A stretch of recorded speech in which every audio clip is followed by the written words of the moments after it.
Well, it's good morning. I call this hearing to order. A quorum is present. Without objection, the chair is authorized to declare a recess at any time. Before we proceed, I'd like to go over some items for our remote hearing. First, if you are experiencing connectivity issues, please make sure you or your staff contact our designated technical support so those issues can be resolved immediately. Members participating remotely must continue to remain visible on camera for the duration of their participation in the hearing, unless they experience connectivity issues or other technical problems that render the member unable to fully participate on camera. It is committee policy that members participating remotely will remain muted when not recognized, just like turning on turning on and off your microphone during an in-person hearing. This is out of courtesy to all members on the committee so that background noise does not interfere with another member who is recognized to speak. When you are recognized, you will need to unmute your microphone and pause for 2 to 3 seconds before speaking so that your words are captured on the live stream. If you wish to have a document inserted into the record, please ask for unanimous consent and have your staff email the document to veteransaffairs.hearings@mail.house.gov. It will be uploaded to the committee document repository. Without objection, members will be recognized in order of seniority for questioning witnesses today. This will make it easier for me to ensure that all members participating have an opportunity to be recognized. Now, does any member have a question about the procedures for this hearing? And let me just sort of move to just make sure I'm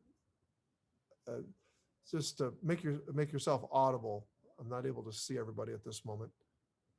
Hearing none, we will proceed.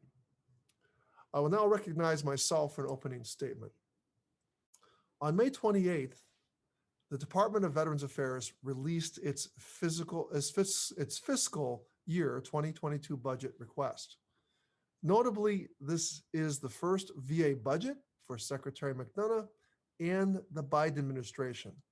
It lays out the budgetary framework for the entire department, including the VA healthcare system, benefits, and memorial programs to provide support and services promised to all those who served our nation, their families, and survivors. First off, Mr. Secretary, please extend my sincerest gratitude to all of VA's dedicated workforce. You all stepped up to serve our veterans during an incredibly tough year. Thank you. VA's budget proposal takes critical steps to properly fund many initiatives and priorities that have long needed more attention. If we're going to build back veterans' trust in VA, we need to start making serious investments in the federal agency meant to serve them. Almost $270 billion, at almost $270 billion, this request represents roughly a 10% increase over the current fiscal year. While the Secretary will describe the budget request in more detail, I would like to emphasize some important policy priorities that were included in the proposal. One of my top priorities this year is to continue our work to reduce veteran suicide. I'm glad to see VA requested $598 million for veteran suicide prevention outreach programs. This is a 92% increase over 2021. VA plans to grow the Veteran Crisis Line by implementing 988 as the universal telephone number for the National Suicide Prevention Lifeline and the Veterans Crisis Line. VA requested funds to implement the Veterans Compact Act passed by Congress last year, which contains 9 provisions introduced by both Democratic and Republican members that form a holistic approach to improving care and enhancing veterans' mental health and well-being. Critically, this legislation includes my Veterans Access Act, which will provide free stabilization care for veterans experiencing acute mental health emergencies, regardless of whether they are already enrolled in VA healthcare.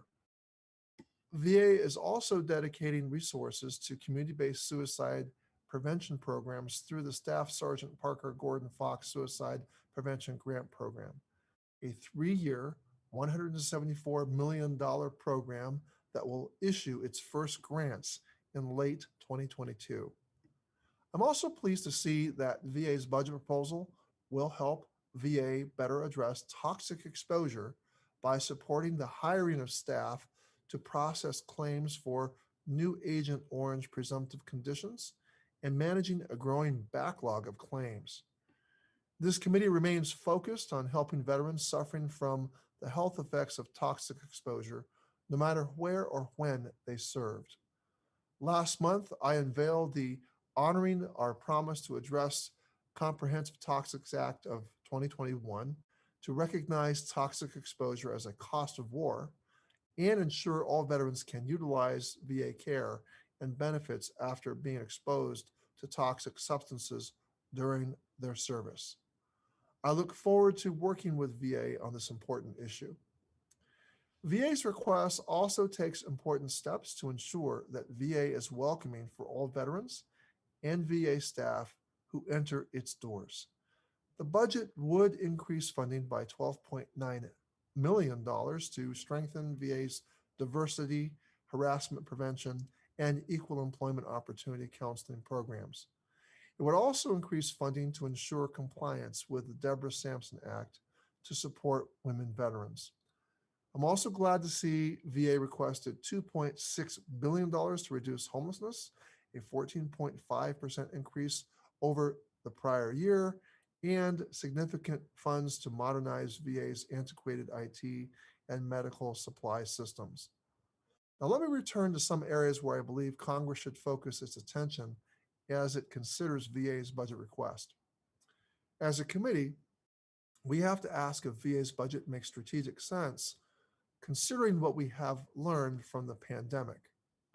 The pandemic upended our lives for the last 15 months and forced VA to reconsider how it operates even at the most fundamental levels. VA was challenged by, among other things, global supply chain shortages for basic medical items, the need to minimize in-person appointments, and the need to support remote work for thousands of employees. However, VA persevered in its mission during the pandemic due to the dedicated and courageous service of its workforce. VA hospitals and clinics provided health care to veterans, benefits were paid, and burial services continued. VA further adapted by employing telehealth appointments to reach quarantined veterans and establish regional readiness centers to fight supply chain challenges, even as VA executed its fourth mission in local communities across the country and expanded its reach to non-veterans. I also just want to add that VA achieved a remarkable feat in minimizing the number of fatalities and infections at its community living centers. And I believe that VA managed CLCs and states that manage their veteran homes need to tell their story, and we need to highlight what went right with the management of those facilities, given the fact that 40% of the nearly 600,000 fatalities in our country were attributed to long-term care facilities. If, as we hope, the current COVID pandemic is ending, we must think ahead to better prepare VA for the next emergency that could disrupt VA operations. We must think strategically about what investments are needed today to improve VA's resiliency and flexibility so that we can adapt to the emergency environment of tomorrow. The second point for consideration is the need for infrastructure improvements. The administration included $18 billion for new VA infrastructure, a much needed boost that I support in order to ensure VA has a modern and efficient healthcare system that works for all veterans. However, the budget must include adequate resources to oversee and successfully manage major construction projects. We cannot repeat the past mistakes that led to delays and cost overruns. We must also continue to invest in VA's human capital to improve services for veterans. For example, the department, especially the Veterans Health Administration, continues to carry too many unfilled positions, sometimes as many as 50,000 vacancies. VA can build new facilities, but if VA does not have the workforce to staff them, then it cannot deliver on its promises to veterans. Complex hiring authorities, non competitive salaries, lengthy onboarding processes, and other administrative barriers impact VA's ability to meet staffing needs across all occupations. The budget proposes some needed steps to strengthen the workforce, but VA must provide basic rights and protections to its entire workforce. The Secretary has reestablished what is called official time so that union representatives can support employees who file grievances, appeal decisions when they find themselves stuck in a bureaucracy. This is a welcome step. However, collective bargaining rights must be extended to all VA's employees, including those nurses, physicians, and other frontline healthcare workers that fall under the Title 38 statute, as I have proposed in legislation introduced this Congress. Now, finally, we need a department and budget process that is more transparent and accountable. VA's proposal includes some very useful steps, such as an increase in resources for Inspector General oversight. However, in the coming weeks, the committee needs to see more detailed plans for many items in this budget request, as well as how VA plans to spend remaining American Rescue Plan funds. We recently passed bipartisan legislation to require more regular budget updates so that we can better understand how funds have been spent and what the need continues to be. There is no question that as our veteran population changes, VA's mission must adapt. The budget should reflect that. However, Congress and this committee must have the ability to assess these plans with a greater level of detail so that we can better assure veterans and the American public that taxpayer dollars are being directed in the most effective and efficient way possible. Today, on our first panel, we will hear from the Secretary and the VA's Chief Financial Officer. On the second panel, we will hear from several veteran service organizations and the American Federation of Government Employees to get their analysis and input on the budget request. I look forward to their testimony. Ranking Member Bost, I now recognize you for 5 minutes for your opening remarks. Thank you, Mr. Chairman. And I want to welcome Secretary McDonough and all of our witnesses. And any way we can look at it, the VA budget has doubled over the past decade. We have never asked the VA to do more with less. VA's biggest budget increases have come in the last 2 years. The CARES Act and the American Rescue Plan added tens of billions of dollars to the largest regular appropriation VA has ever received. This time, and the time has come to ask when VA will be adequately funded. Congress must always prioritize veterans. Let me say that again. Congress must always prioritize veterans, but there is a natural limit to how big any budget can be. Regardless of our political beliefs, I think we are all concerned about the national debt outgrowing our economy. VA has requested a 10% increase next year. If that rate of growth continues, the VA's budget will be $574 billion by 2030. The problem is the number of veterans using the VA services is not up by 10%.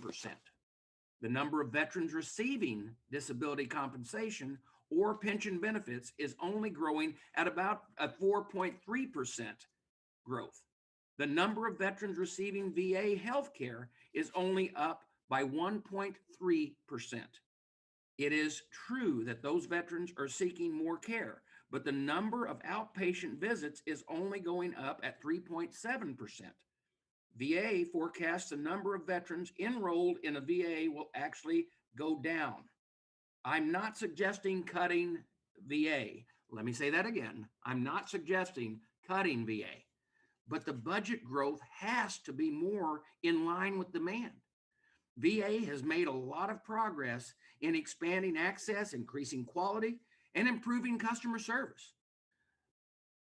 The substantial budget increase of the past several years has enabled that.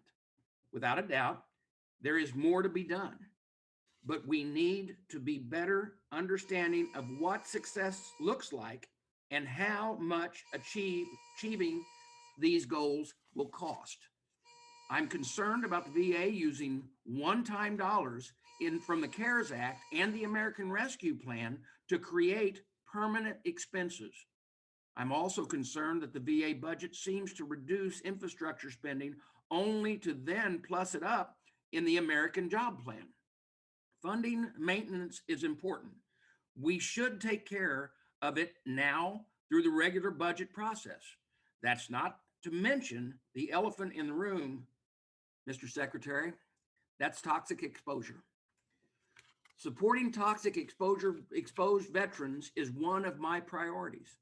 And I know that it is also for you and for the chairman and the Senate and VSOs as well. Several toxic exposure bills have been introduced, including mine, which is the TEAM Act. And the conversation that I had yesterday with the secretary or with the chairman asking me to join on with his bill, which I can't do until we can figure out what the overall costs are and accurate costs are. You know, the preliminary cost estimates of those bills range from as high as $1.5 trillion. For comparison, the president has proposed a $6 trillion budget for the entire federal government. Potential bill costs of this magnitude are unheard of in the VA. They raise serious questions about our ability to pay for this legislation. They also raise questions about VA's ability to implement it and to do so without compromising service for other veterans in other areas. We need a fiscally responsible approach. Mr. Secretary, I've asked you and your staff multiple times, verbally and in writing, to engage with Congress on these issues. We still do not have any in-depth insight from the administration or VA on toxic exposure legislation. I'm asking you again to be our partner in this. This is the single biggest issue we are facing in this committee. Veterans are counting on us to get it right. The administration's absence from this discussion does not help anyone. And I hope we can have a frank discussion today about how to provide care and benefits for toxic exposed veterans without breaking the bank or crippling the department. Mr. Chairman, I yield back. I look forward to our discussion today. Thank you.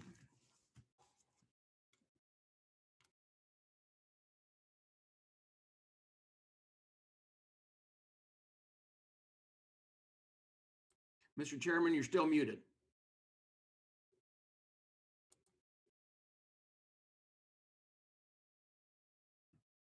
Thank you, Ranking Member Bost. I appreciate that. Thank you for your comments. I appreciate your engagement on the toxic exposure issue. It is also one of my top priorities for this year, and I know that we are going to work productively together on coming together on that issue. Now, I will now recognize our witnesses on the first panel. Representing the Department of Veterans Affairs is Secretary Dennis McDonough, who is accompanied by the Honorable John Rachalski, Assistant Secretary for Management and Chief Financial Officer for the U.S. Department of Veterans Affairs. Secretary McDonough, you are now recognized for 10 minutes to deliver your testimony. Chairman Takano, Ranking Member Bost, distinguished members of the committee, thank you for the opportunity to testify today in support of President Biden's fiscal year 2022 budget request and fiscal year 2023 advanced appropriation request for VA, and for your unwavering support of veterans. I'm accompanied by John Richelski, our Assistant Secretary for Management and Chief Financial Officer. Let me also acknowledge the veteran service organizations, including those who will testify on the next panel, that help make us at VA better, and our union partners who make VA stronger. We have some good news in this budget. First, we look forward to returning to pre-pandemic in-person operations at all our facilities. Second, we've taken steps to reduce the backlog of claims caused by the pandemic. We ramped up scanning efforts to digitize federal records for claims processing and temporarily assigned VA employees to the National Personnel Records Center to pull records necessary for claims processing. Now, most of VA's requests for records are answered in 2 to 3 days, and the number of pending VA-related records requests dropped by 90% to a pre-pandemic level. Third, VA rated our 1 millionth veterans disability claim just yesterday, hitting this important milestone faster than all but 1 year in VA history. We accomplished this despite the challenges of COVID and the challenges they placed on VA and on our veterans during the past year. Fourth, VA has now vaccinated 3.2 million people, veterans, family members, caregivers, employees, and members of our other federal agencies. Last, and most importantly, on May 24th, just 2 weeks ago, there were no COVID-related deaths in any VA facility for the first time in 433 days. That is since March 18th, 2020. Just a few months ago, there were 36 COVID-related deaths in a single day.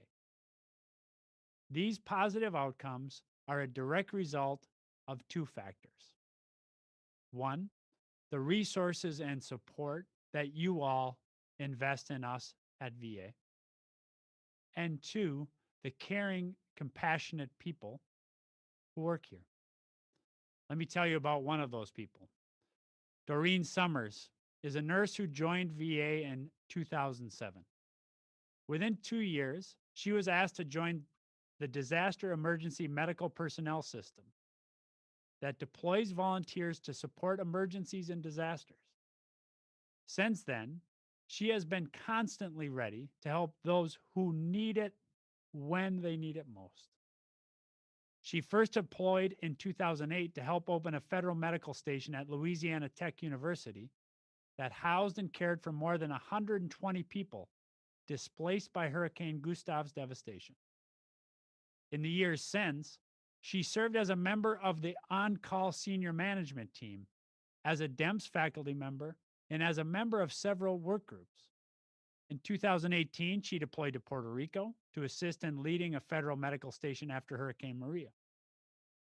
So it's no surprise that when COVID-19 struck, Doreen volunteered yet again, leading missions at 2 state veteran homes in New Jersey, to a community hospital and community hospital ICU in Honolulu, Hawaii, to another state veteran home in Hilo, Hawaii, and to a 3rd state veteran home in her hometown of Erie, Pennsylvania. Just last month, she volunteered for yet another mission at a vaccination clinic in Detroit. It's VA clinicians like Doreen who risked her life throughout the pandemic to take care of veterans who took care of us, that made 0 COVID deaths on May 24th possible. And VA employees like her will be the first to tell you that their life-saving work isn't possible without the resources that they need and you provide. That's why this budget's so important. The FY 2022 budget request will ensure VA can provide care and services for veterans, their families, caregivers, and survivors, and to other Americans, such as the 488 non-veterans treated at VA facilities as pandemic-related humanitarian missions. Those include citizens from Arkansas, Arizona, and Texas, among other states. These resources will be put to good use, empowering our department to fulfill the mission that President Biden charged me with when he nominated me to lead the VA, to fight like hell for our vets. This budget ensures we can continue the growth and success of our caregiver support program by fully integrated families and caregivers into the care plans of the veterans they love, continuing to implement Mission Act expansion of our program for comprehensive assistance to all generations of eligible veterans. And this budget supports the training of over 1,900 field-based staff to improve consistency across the country and increase support of all family caregivers. The budget provides needed funding for women veterans at a time when the number of women using VA healthcare has more than tripled since 2001. By funding recruiting and hiring for women's healthcare providers, improved access to reproductive health services, and emergency services. The budget allows us to continue our success in reducing veteran homelessness, building on the good work of the last decade, during which we reduced veteran homelessness by 50%. That's not all. Budget resources will also allow us to fund mental health and suicide prevention initiatives, address major deficits in construction, physical, and information technology infrastructure, continue our electronic health record modernization, address issues of environmental exposures, as the chairman and the ranking member have just raised, and continue to ensure VA is always a place where diversity, equity, and inclusion are valued and sought. In short, this proposed budget allows us to deliver high-quality whole health care and benefits to our veterans at a time when they need it most. And it does so in large part by enabling the heroic work of VA people like Doreen Summers. I commit to using these appropriated resources responsibly, being fully transparent with you, and getting the greatest value out of each and every dollar. Mr. Chairman, Ranking Member Bost, thank you for the opportunity to appear here before you today. I look very much forward to your questions. Thank you, Mr. Secretary. I'll begin the first. I'll begin by recognizing myself for 5 minutes of questioning. Mr. Secretary, I wanted to say that the fiscal year 2023 advance appropriations request for the medical community care account is now just over $24 billion. Funding requests for care in the community have grown substantially in recent years due in large part to the expanded access standards and poor actuarial projections. In early 2018, as Congress debated the fate of the Veterans Community Care Program, the Congressional Budget Office had suggested estimated outlays for the program over a 5-year period would be just under $23 billion. That would average less than $5 billion per year. But we're seeing just in 1 year an amount that is greater than $23 billion projected in this budget. What percentage of VA's total care is now being sent out to the community? And how much of that is because physical plant space at facilities is subpar and doesn't reflect the best practices in 21st century healthcare delivery? It's true that the community care budget is growing. As a general matter, over the course of the last 3 years, upwards of 30 to 31% of our costs have funded care in the community, although that got as high as 39% at the height of the pandemic, where VA funding underwrote a lot of care in the community when private facilities were trying desperately to stay open. I also note and continue my pledge to remain transparent with you on this, that just over the last several months, going back to March, as you and I have discussed, but continuing in April and May, the monthly outlays for care in the community have been at near record highs. March was a record high, April and May near record highs, even as direct care reaches pre-pandemic levels as well. So demand for care is significant. How much of that care in the community is a result of restrictions in the facilities and the physical plants in the dated facilities where, something like 69% of our facilities are older than 50 years? I don't have that precise number. I'd be more than happy to get that one back to you in writing. Yeah, well, thank you, Mr. Secretary. I'd be interested to know whether, the constraint on our ability to put out ambulatory care services and centers and C-Box is also part of that problem. But let me just say, I'm pleased to see that VA is requesting a 5% increase in the overall number of full-time employees for the Veterans Health Administration.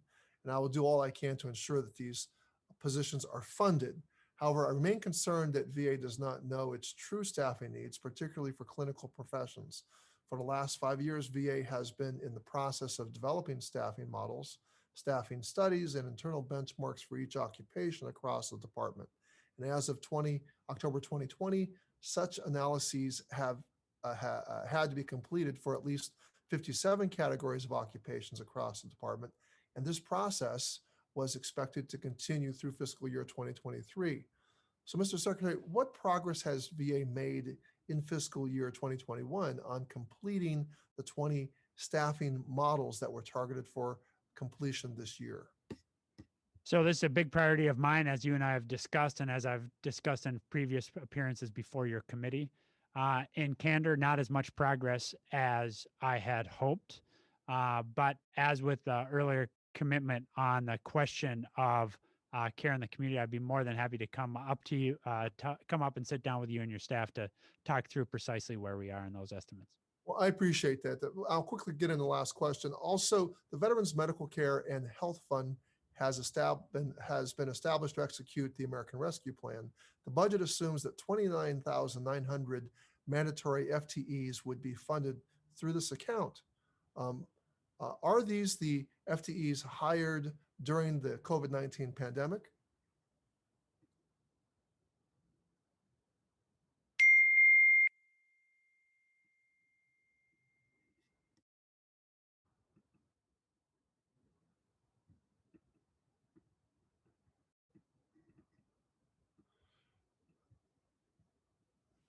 Did you hear me, Mr. Chairman? I said yes, they are.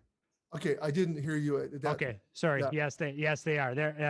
That's a net increase of roughly 16,000 FTEs, but we're talking about the same thing. Okay, for some reason I did not hear that. Let me just say, are these FTEs hired?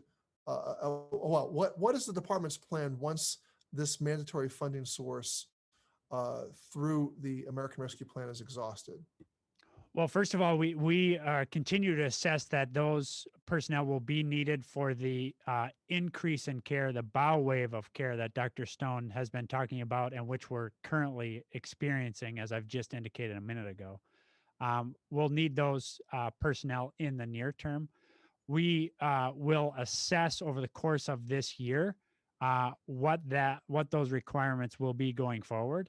We're also continuing a conversation with you, with the Inspector General and others on this question of the hiring, of the vacancies, and of the required staff. So we'll, during the course of this year, assess what's needed once we've managed this bow wave of care. All right, well, thank you. Ranking Member Boss, I recognize you for 5 minutes. Thank you, Mr. Chairman. Secretary, the CBO estimates that the comprehensive legislation that we're looking at to expand care and benefits for toxic exposed veterans could cost $1.5 trillion in mandatory money alone. Could a bill with that price tag, first off, receive your support and your assurance that the VA could absorb it without negatively impacting the services, other services to veterans, and why or why not? Thank you, Mr. Bost. One, I'm really appreciative of the opportunity that we've had to give technical assistance to you all as you're working on these bills. I know that we are actively doing that at the moment. I don't have cost estimates. I try to stay away from getting in fights about CBO versus OMB cost estimates, so I won't start now on that. But I will tell you that we are looking at the implications of the various proposals, legislative proposals on the Hill, what they'll require in terms of our personnel resources. We'll stay in touch with you as we get that, but haven't given you that number yet. I won't give you that number now because we don't yet have it, and I want to give it to you in an accurate way. The, But- the, the other Sorry, part go of that question, if I could, because Please. if we don't have those numbers, because now then we're going to have to come to you and ask, okay, what offsets would you suggest? If we're looking at that high a number, and I know you don't want to get into what the actual number is going to be, but we got to try to figure out how to pay for this and make sure we're not losing other services. Well, look, I mean, this is why we've begun the approach that we've begun, Mr. Bost, here with a new way of trying to make sure that we are aggressively, actively pursuing all sources of science as it relates to the exposure and their impact. We made some announcements on that week before last. We're in very close consultation with OMB about that, both as it relates to the rulemaking process, which we are initiating, and I want to not get ahead of that, but also then what that would mean for resources. But again, I want to be really clear that under the Administrative Procedures Act, I will not get ahead of that process. I want to let that happen consistent with the requirements of that law so that we can get to a position where we're addressing this issue holistically for our vets. Do you have any idea when we will get those numbers? I don't have we're actively working it now, but to be honest with you, I think we've also prioritized getting you TA on the bills. And a lot of times those are some of the same people doing the TA and who would be doing the assessment of cost. And so as we get those, I'll bring them to you. Okay. That's my commitment to you. I'm not gonna try to hide from this, Mr. Bost. But I also, under the theory that General Jones used to talk about, which is you want it bad, you get it bad. I want it good here, and I want to give it to you good.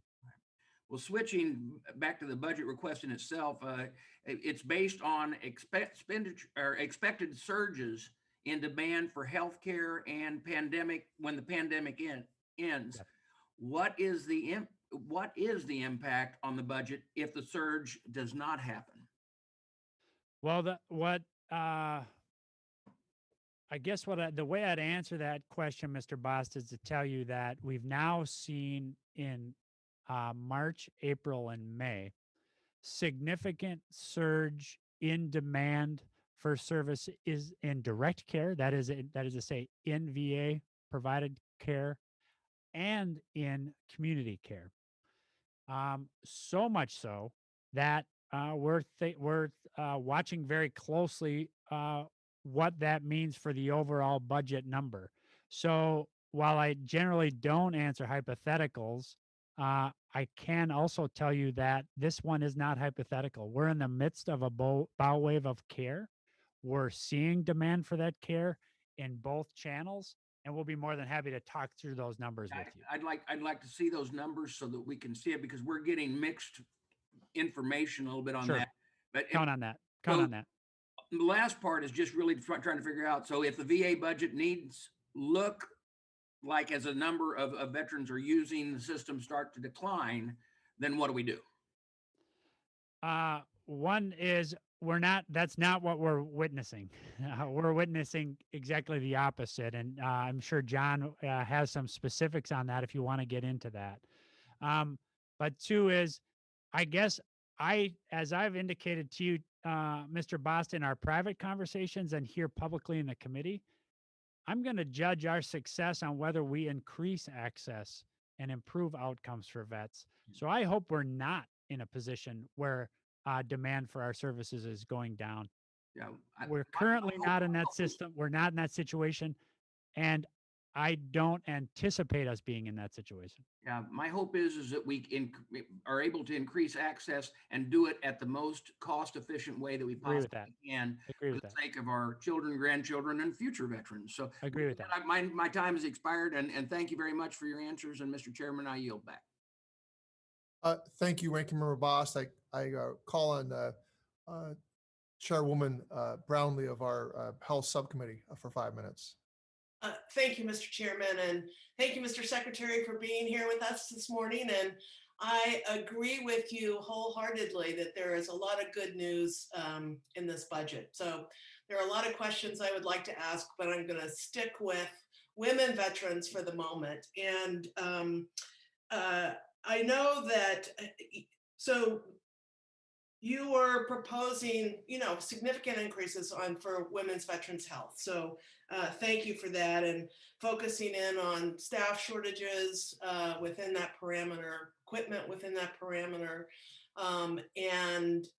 So my general question is, so how is this money going to be distributed? One of my sort of bugaboos, if you will, is the VA tends to distribute this money to VISNs, and then VISNs have a lot of authority to spend those resources. So, my question is, how is it going to be distributed, and how are you going to ensure that the money that you're proposing actually does what it's supposed to do? Yeah, thanks so much, Chairwoman. And I think it's a great question. It's one I've been asking in the field. But first and foremost, the Office of Women's Health Programs oversees the investments that we make on personnel and on equipment with a particular focus on gender-specific care. So in terms of situationally, that's where it happens. The question then is how. We have a series of calculations that we have to make. So let's take, for example, a radiologist and mammography. There's a certain size of facility that would have a number of women vets who get their care with us at that facility, such that the number would not only merit the investment in the machine of a mammogram, but also the personnel to run it with enough hours in a year for them to maintain their certification. And so we have a series of requirements that really are driven by the size of demand in that facility. That determines the number of people we have there and the kind of equipment we have there.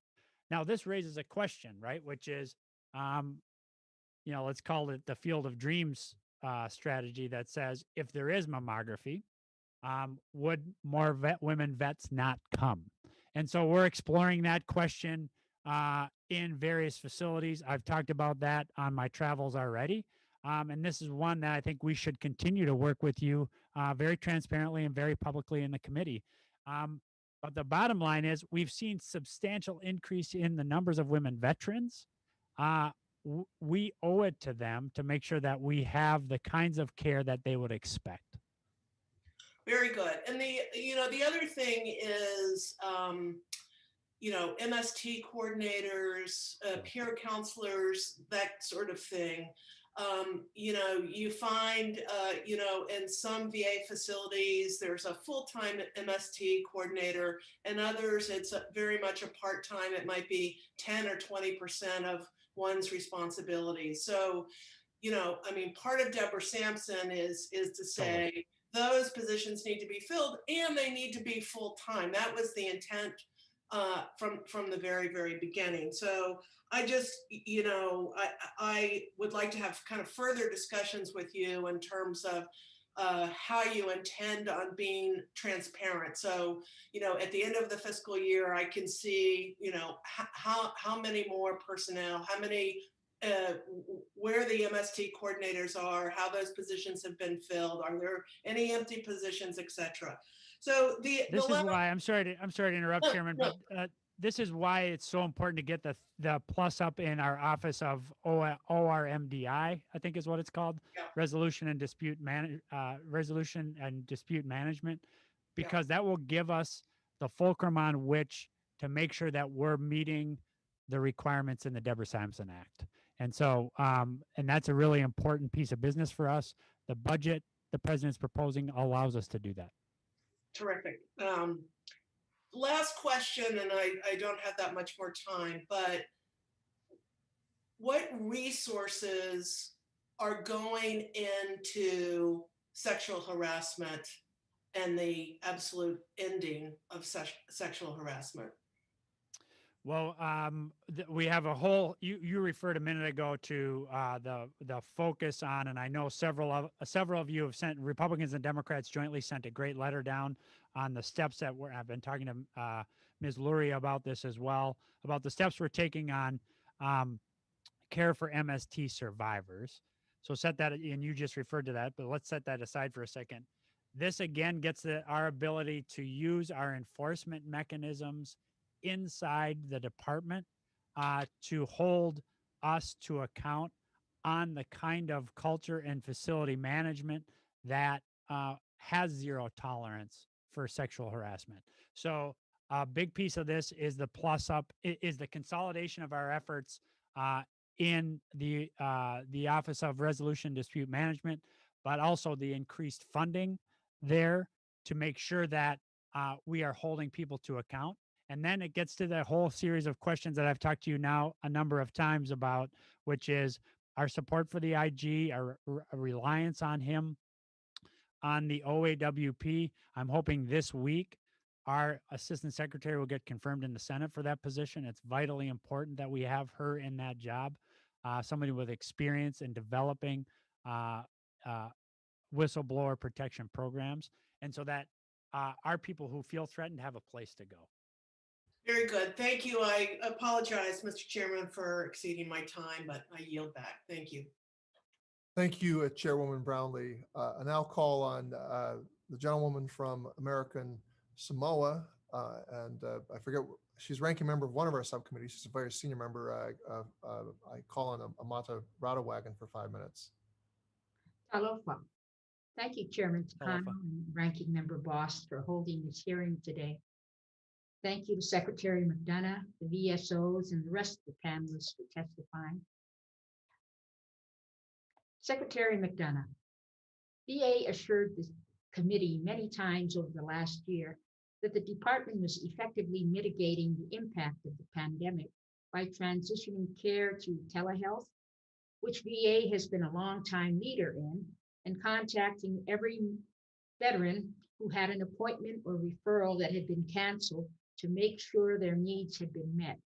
If that was true, why does this budget submission still assume there's significant pent-up demand for care that will lead to a surge at the end of this calendar year and into the next? Yeah, thanks. I think it's true because of what we're seeing in the general healthcare posture in the United States, which is up to 40% of people forewent of their own, and this is outside the VA system, forewent periodic care, annual checkups, and the like. And so we did overwhelmingly go meet vets where they were, stayed in close touch with them. We really outperformed market targets on getting urgent care addressed in less than a day and a half throughout the system. That's a testament to Doc Stone and the team here. That has nothing to do with me. This is all them. But there is a fact that some people did choose not to go for care. And so we anticipate, and frankly, what we are now witnessing to be true, that people will come back to care in a very aggressive way. And I'm happy about that. And we are now having planned for it and are well resourced for it, in a position to manage it. And we're managing it well. Thank you. Mr. Chairman, yield back. Thank you, Ms. Radawagan, and talofa to you. I now call on Representative Lamb for 5 minutes.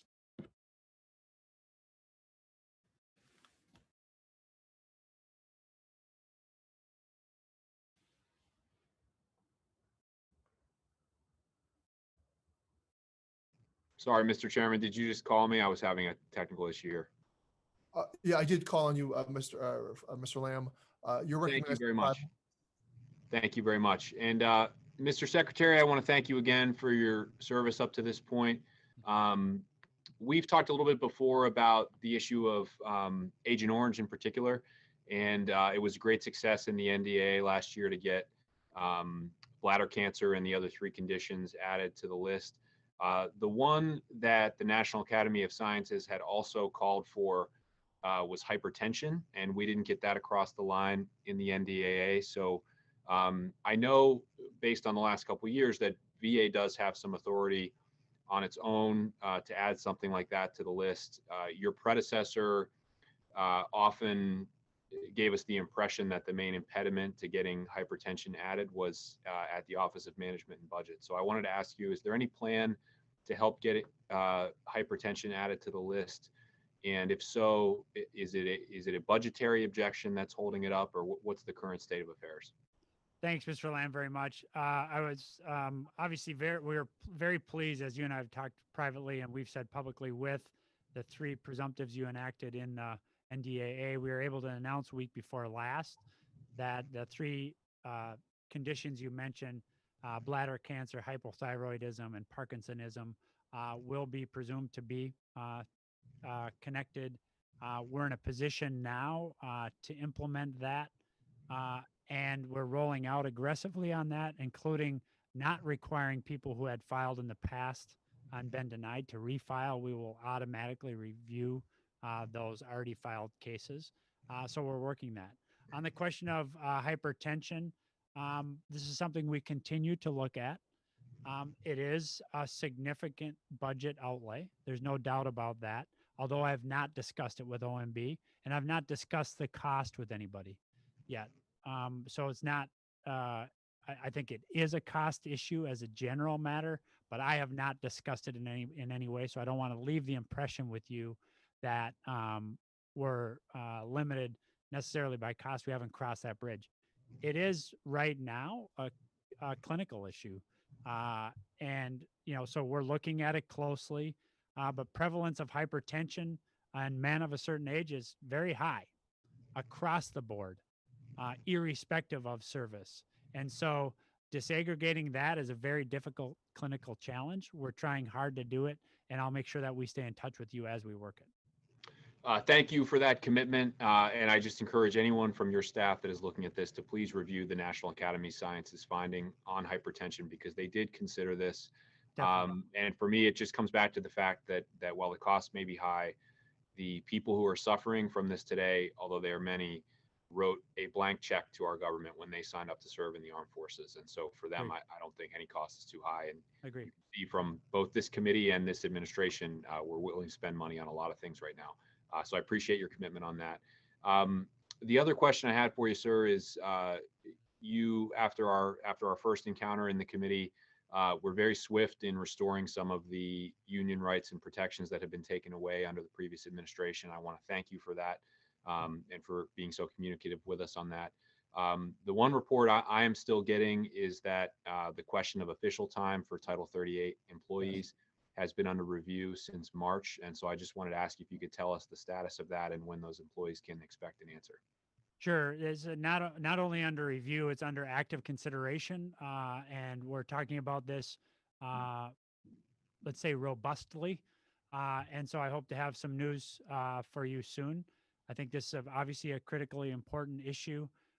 We also are looking at a raft of litigation that goes back to the period of, say, the last 4.5 or 5 years.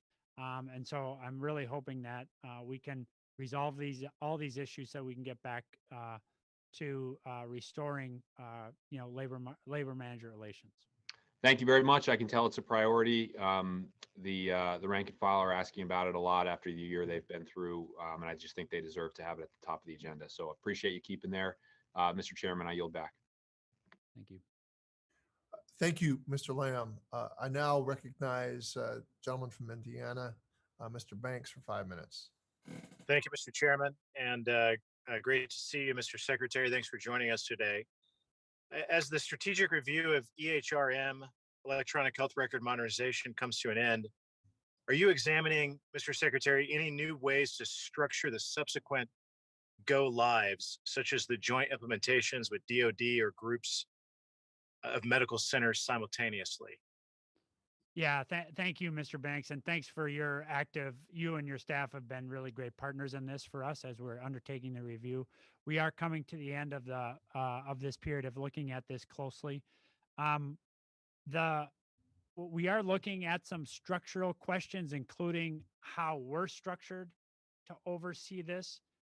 We are not revisiting the relationship with DoD on this. We do have to have much more candor with one another and then with ourselves, frankly, about what precisely we need, what we require from the Cerner system.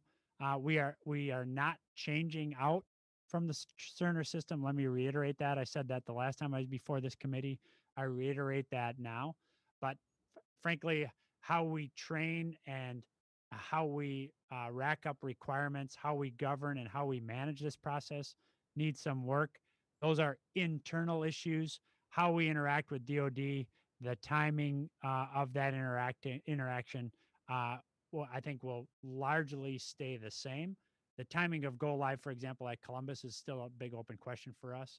And I'll make sure that we come see you in the course of the next couple weeks as we wrap this up. I appreciate that, sir. I want to shift gears a little bit and talk about the veteran crisis line. Sure. Can you elaborate on the proposal in the budget request to increase the capacity of the VCL? The VCL has been significantly expanded in recent years, including over the last year using COVID relief funds. What further expansions are planned and what is driving those expansions?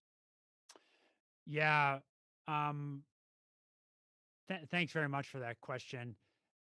What's driving the request for the expansion of funding is massive demand on the VCL. Some of this is related to the pandemic, we assess. Some of this is related to overall demand. Just in the last year, we've seen 1.56 million vets receiving mental health services. The number of vets who come to us through the Veterans Crisis Line in a moment of crisis is expanding substantially. I've spent time myself with some of our supervisors in the VCL. They're reporting massive demand. In some cases, we're talking as much as 80 to 100% increase in demand in and around the pandemic.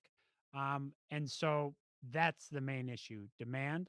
And we're actually getting quite good at the connection from the VCL into the emergency departments that allow us to make very important handoffs at moment of crisis for our vets, which, by the way, happens to be something that we're all going through in the country, not vets alone, but all of us. I appreciate your interest and focus on that. You might not know this, but in September 2018, President Trump signed a bill that I introduced that required the department to conduct a study on the crisis line's effectiveness in preventing veteran suicide between January 2016 and January of 2021. And specifically, the legislation required the department to analyze how many veterans contacted that hotline, how many received follow-up services after their initial call, and how many of these veterans sadly ended up taking their own lives. When do you think that any of us might see the results of that report? Are you familiar with that report that was requested, and when can we see it? I'm embarrassed to admit, Mr. Banks, that I'm not, and I'm more embarrassed to admit that it's not up there yet because it's now June, so it was due 5 months ago. I'll take this and I'll be in touch with you this week on it. I appreciate that very much. Thanks for all that you do, Mr. Chairman. I yield back. Thank you, Mr. Banks. Let me just review who's next.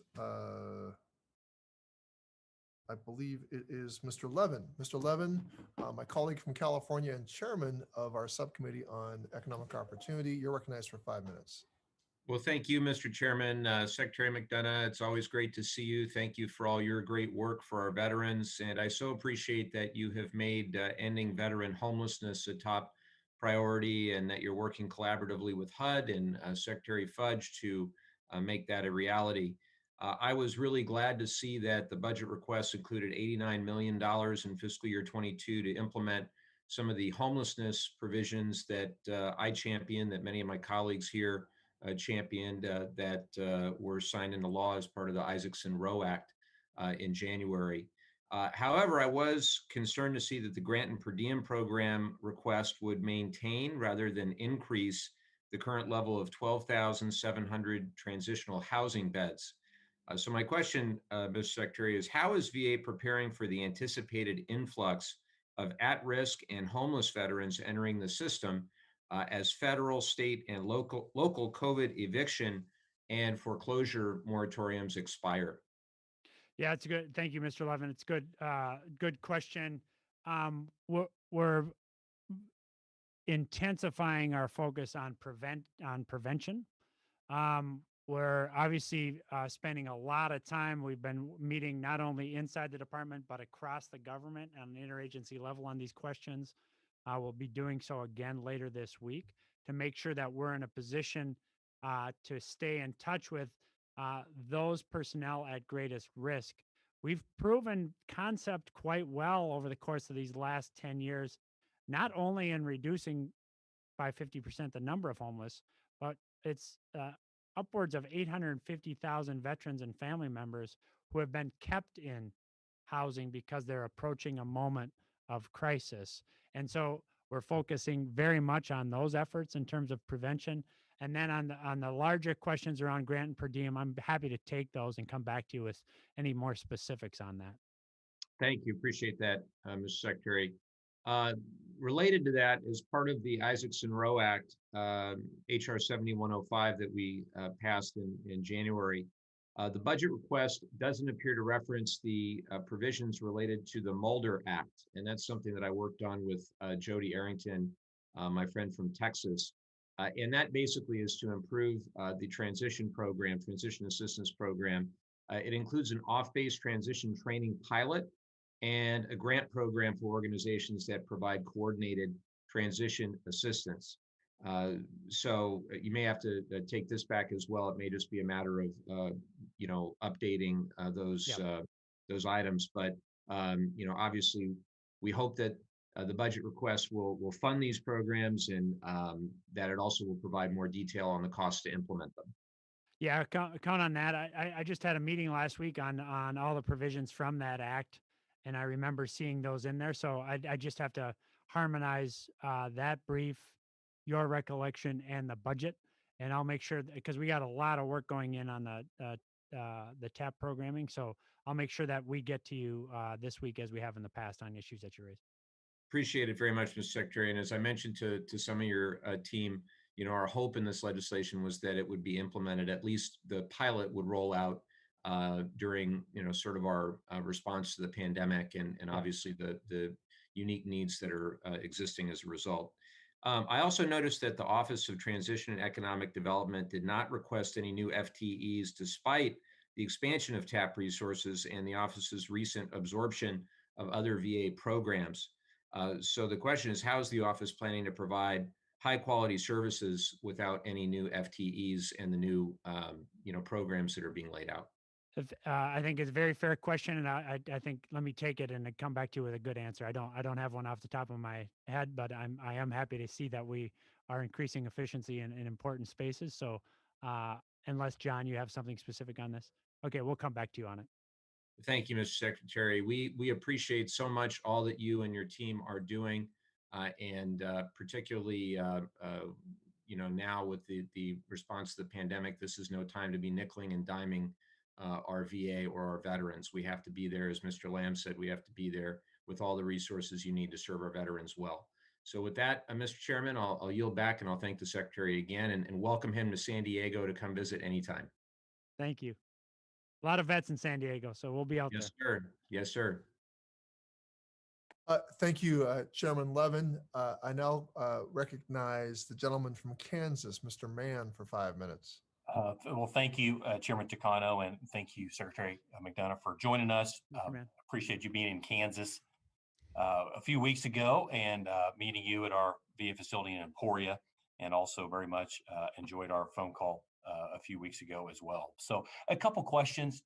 First off, on the War Stopper program, as you know, that's a priority for me. I just think it's a big opportunity to streamline cost and deliver a better supply chain for the VA.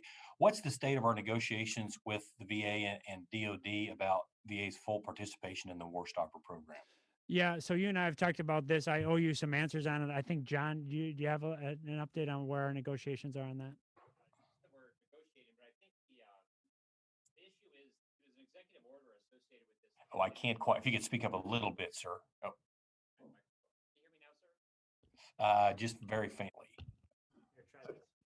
Mr. Oh, Secretary, we that's seem to better. have a little bit of a sound issue, and Mr. Mann, we'll arrest the clock here so that your time. Apparently, we're sharing a microphone here. Oh, So okay, so we are That's we're that's much better. all right. So we are working with DoD, but I think the larger issue there's an executive order related to this, and so we're also involved with an interdepartmental initiative that's working to provide recommendations to the administration by July 20th. And so all of these are sort of coming together. And so I think in the next month you'll see a lot of recommendations coming out associated with this, and then a projection going forward of how to interact with DoD, DHS, HHS, VA, all of those. So it'll be a more comprehensive, I think, look across the government. But it's active. My understanding is that there's maybe a list that VA needs to generate to provide to the DoD on what's actually needed, and the ball's in the VA's court to provide that list. Is that right? And if so, it can we is. get that done ASAP? Yeah, it is. And there's no holdup. I think the issue is that we are working at with this sort of cross-government initiative in the administration, so that we do it, I think, more thoughtfully and I think more thoroughly. So that is going on, and that list will come out. Okay. Any skinny commitment on when we would? Uh, I'm just trying to get some traction here. Yep, the recommendations are supposed to be to the president by July 20th. Okay. Yep. Okay. Okay. Great. Thank you. And then question for Secretary McDonough, specific to the budget. There's a budget request, that include $26.5 million for the Office of Accountability and Whistleblower Protection, or OAWP. Yep. I know we talked about this before. This is a $3.8 million increase to add 27 positions. However, in the past, the AOWP's director has testified in our subcommittee that roughly half of their disciplinary recommendations had been rejected. And so I'm just trying to figure out why increase this program by this amount of money and add 27 more when what we're currently doing doesn't seem to be working as effectively as it should be. Yeah, it's a very, very fair and highly logical question.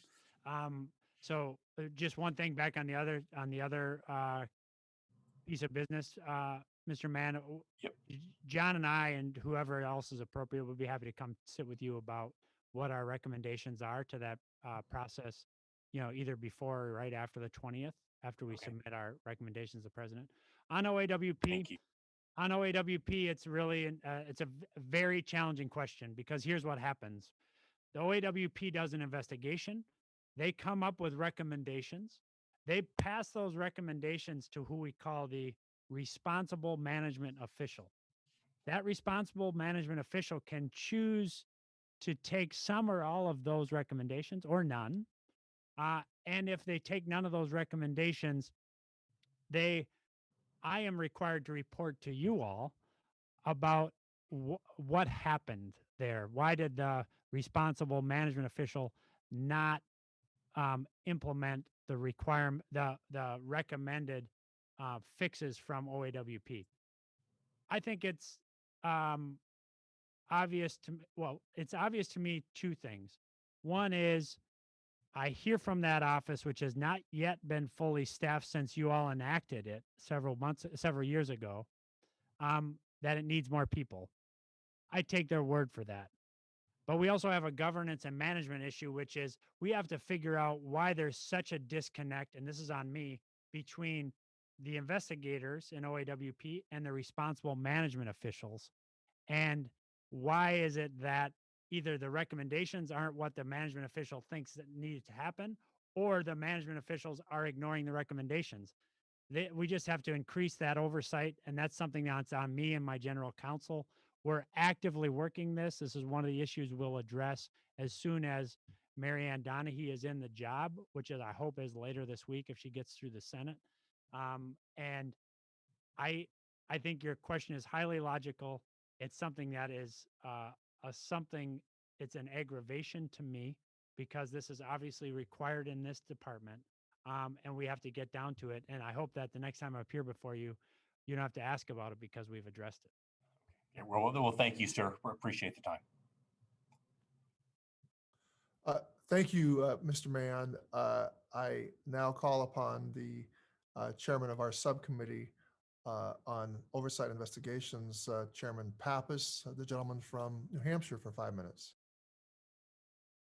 Well, thank you, Chairman Takano and Mr. Secretary. Appreciate your comments. And just picking up on that last issue with OAWP, obviously our O&I subcommittee continues to be very interested in this.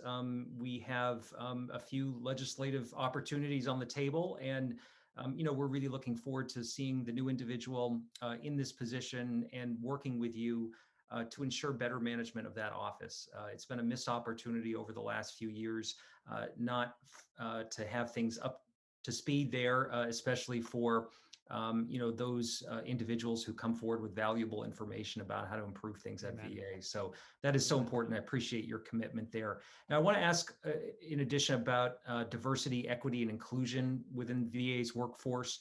I know there have been countless examples about VA employees who experience racism and other discrimination at VA facilities. And too often, an employee feels helpless in their appeals to management if they report an experience at all. So earlier this year, I joined with Chairman Takano in a letter to you, noting some successful initiatives at VA. And I think it's encouraging to see in the proposed budget an additional $12.9 million to be put to good use here. It would allow the hiring of 74 additional full-time equivalent equal employment opportunity counselors. And I want to know what other efforts this budget increase will potentially allow, and will the office conduct additional site visits at VA to help root out discriminatory policies and practices as sort of part of the action plan moving forward? Yeah, thank you very much for this, and I appreciate our ongoing conversation about this whole range of issues of oversight and accountability. So we've talked a couple of times here this morning about the importance of that nearly $13 million and what that will do in terms of giving us a fulcrum on which to really leverage accountability and oversight. I also think, I think you're aware, but maybe not, about a task force that I've stood up on IDE. We call it DEIA, to focus very much on access as well. They're about halfway through their work. I anticipate seeing a whole range of recommendations from them, some of which will require funding, but some of which will not. So we'll stay in close touch with you on that. And then I think the most important thing is, an additionally important thing is making sure that the team that I'm bringing in with me reflects the diversity of this workforce, which reflects the diversity of our veterans. And so I think you've seen that so far. I think you will continue to see that among our senior leaders within the department.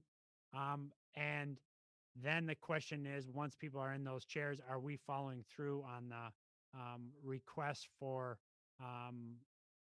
clarity, requests for information, and the outreach that we are getting? And you're absolutely right that the numbers of incidences of our staff members and others reporting questions around race and racism are just simply too high. And I'm committed to reducing that, and I'll stay very close with you on that as we do so. Well, thank you. We look forward to seeing those recommendations and tracking the implementation of those as well. Turning to a different issue, when it comes to oversight. I think there's great interest on our committee on a bipartisan basis to make sure that we're taking a look at the supplemental funding that's been provided for VA during the pandemic. And I think there's broad agreement that this funding is being used in an important way to help our veterans. But at the same time, I think Congress has got to ensure accountability over this increased level of funding. So we have legislation that has passed the House on this. We're waiting for Senate action. But I think much of the bill really simply requires more specificity from the department on spending plans. So I'm wondering if in advance of the legislation being adopted by the Senate, we might be able to work together to get this information for our committee. Maybe this is more of a question for Mr. Roshalski, but I appreciate any response you have. Yeah, well, he can answer the question too. If he answers it wrong, then I'll correct him. But he should be up there with you as much as you want. I've said this to Mr. Bost on a telephone call. I've said this to the chairman. It is in our interest for you to understand precisely what we're doing with the resources that you've enacted. I know that John feels the same way, and so I think it's good if you guys want to pass a law to do that. But even if you don't, we're going to do this. And so you tell us what you need. We'll answer the questions. We may not always be right on time. I know Mr. Bost is not happy with our timing on us getting the toxic exposure cost estimates and resource estimates up to you. But we will get you those. And if you need them, we'll get you them. You deserve that. We owe you that. We'll do it. Well, thank you for that commitment. We'll certainly take you up on that. And my time's up, so I'll yield back, Mr. Chair. Thank you, Chairman Pappas. I now recognize the gentleman from Alabama, Mr. Moore, for 5 minutes. Thank you, Mr. Chairman, Secretary McDonough. Kind of following up on resources, I'm very supportive of the digital GI Bill project to modernize the systems that adjudicate these GI Bill claims. In the Omnibus Appropriation Act last year, Congress authorized $243 million to be transferred from the CARES Act to cover the expenses for the first 2 years of this effort. I understand that only part of this funding has actually been transferred. Why does the budget request an additional $81.5 million when the current funds have yet to be transferred? So that's a good question. I'm going to do two things. One is I'm going to promise to get back to you on it because I don't know, but I don't know if John, you have any specifics on this.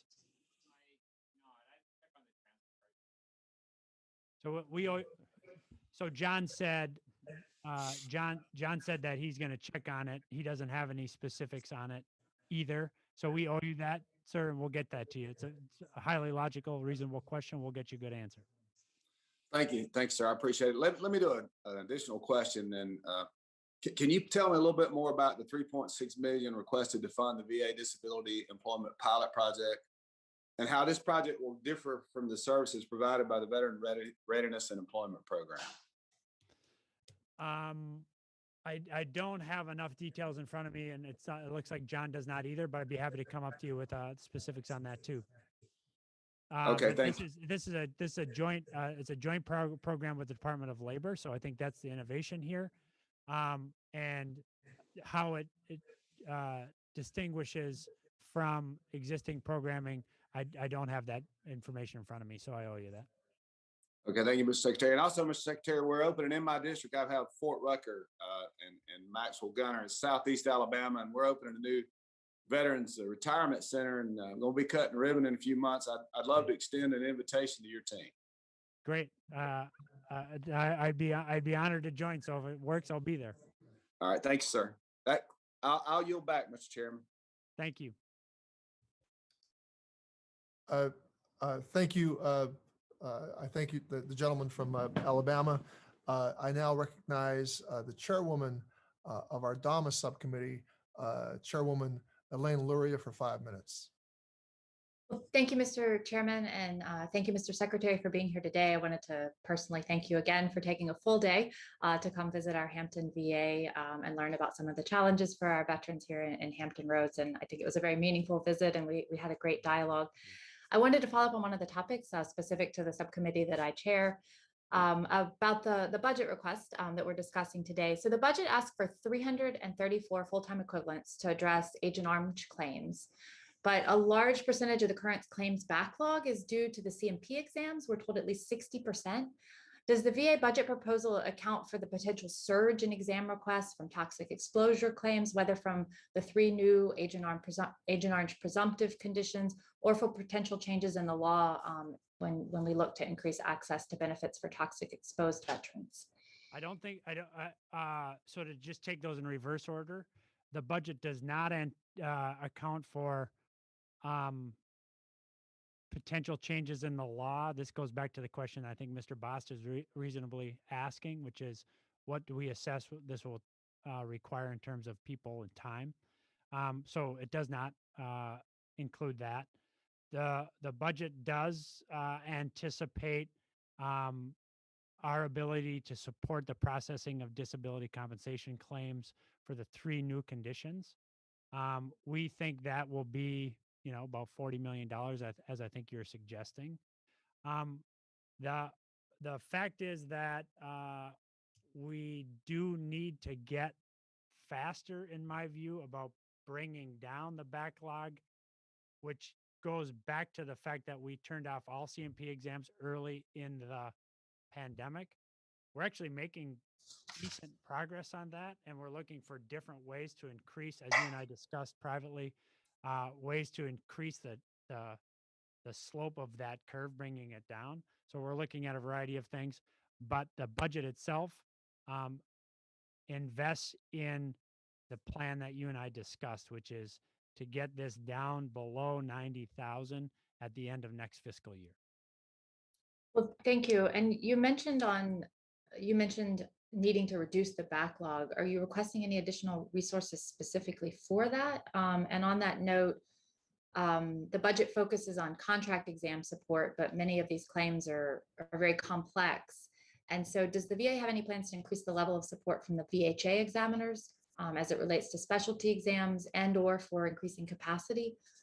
Yep.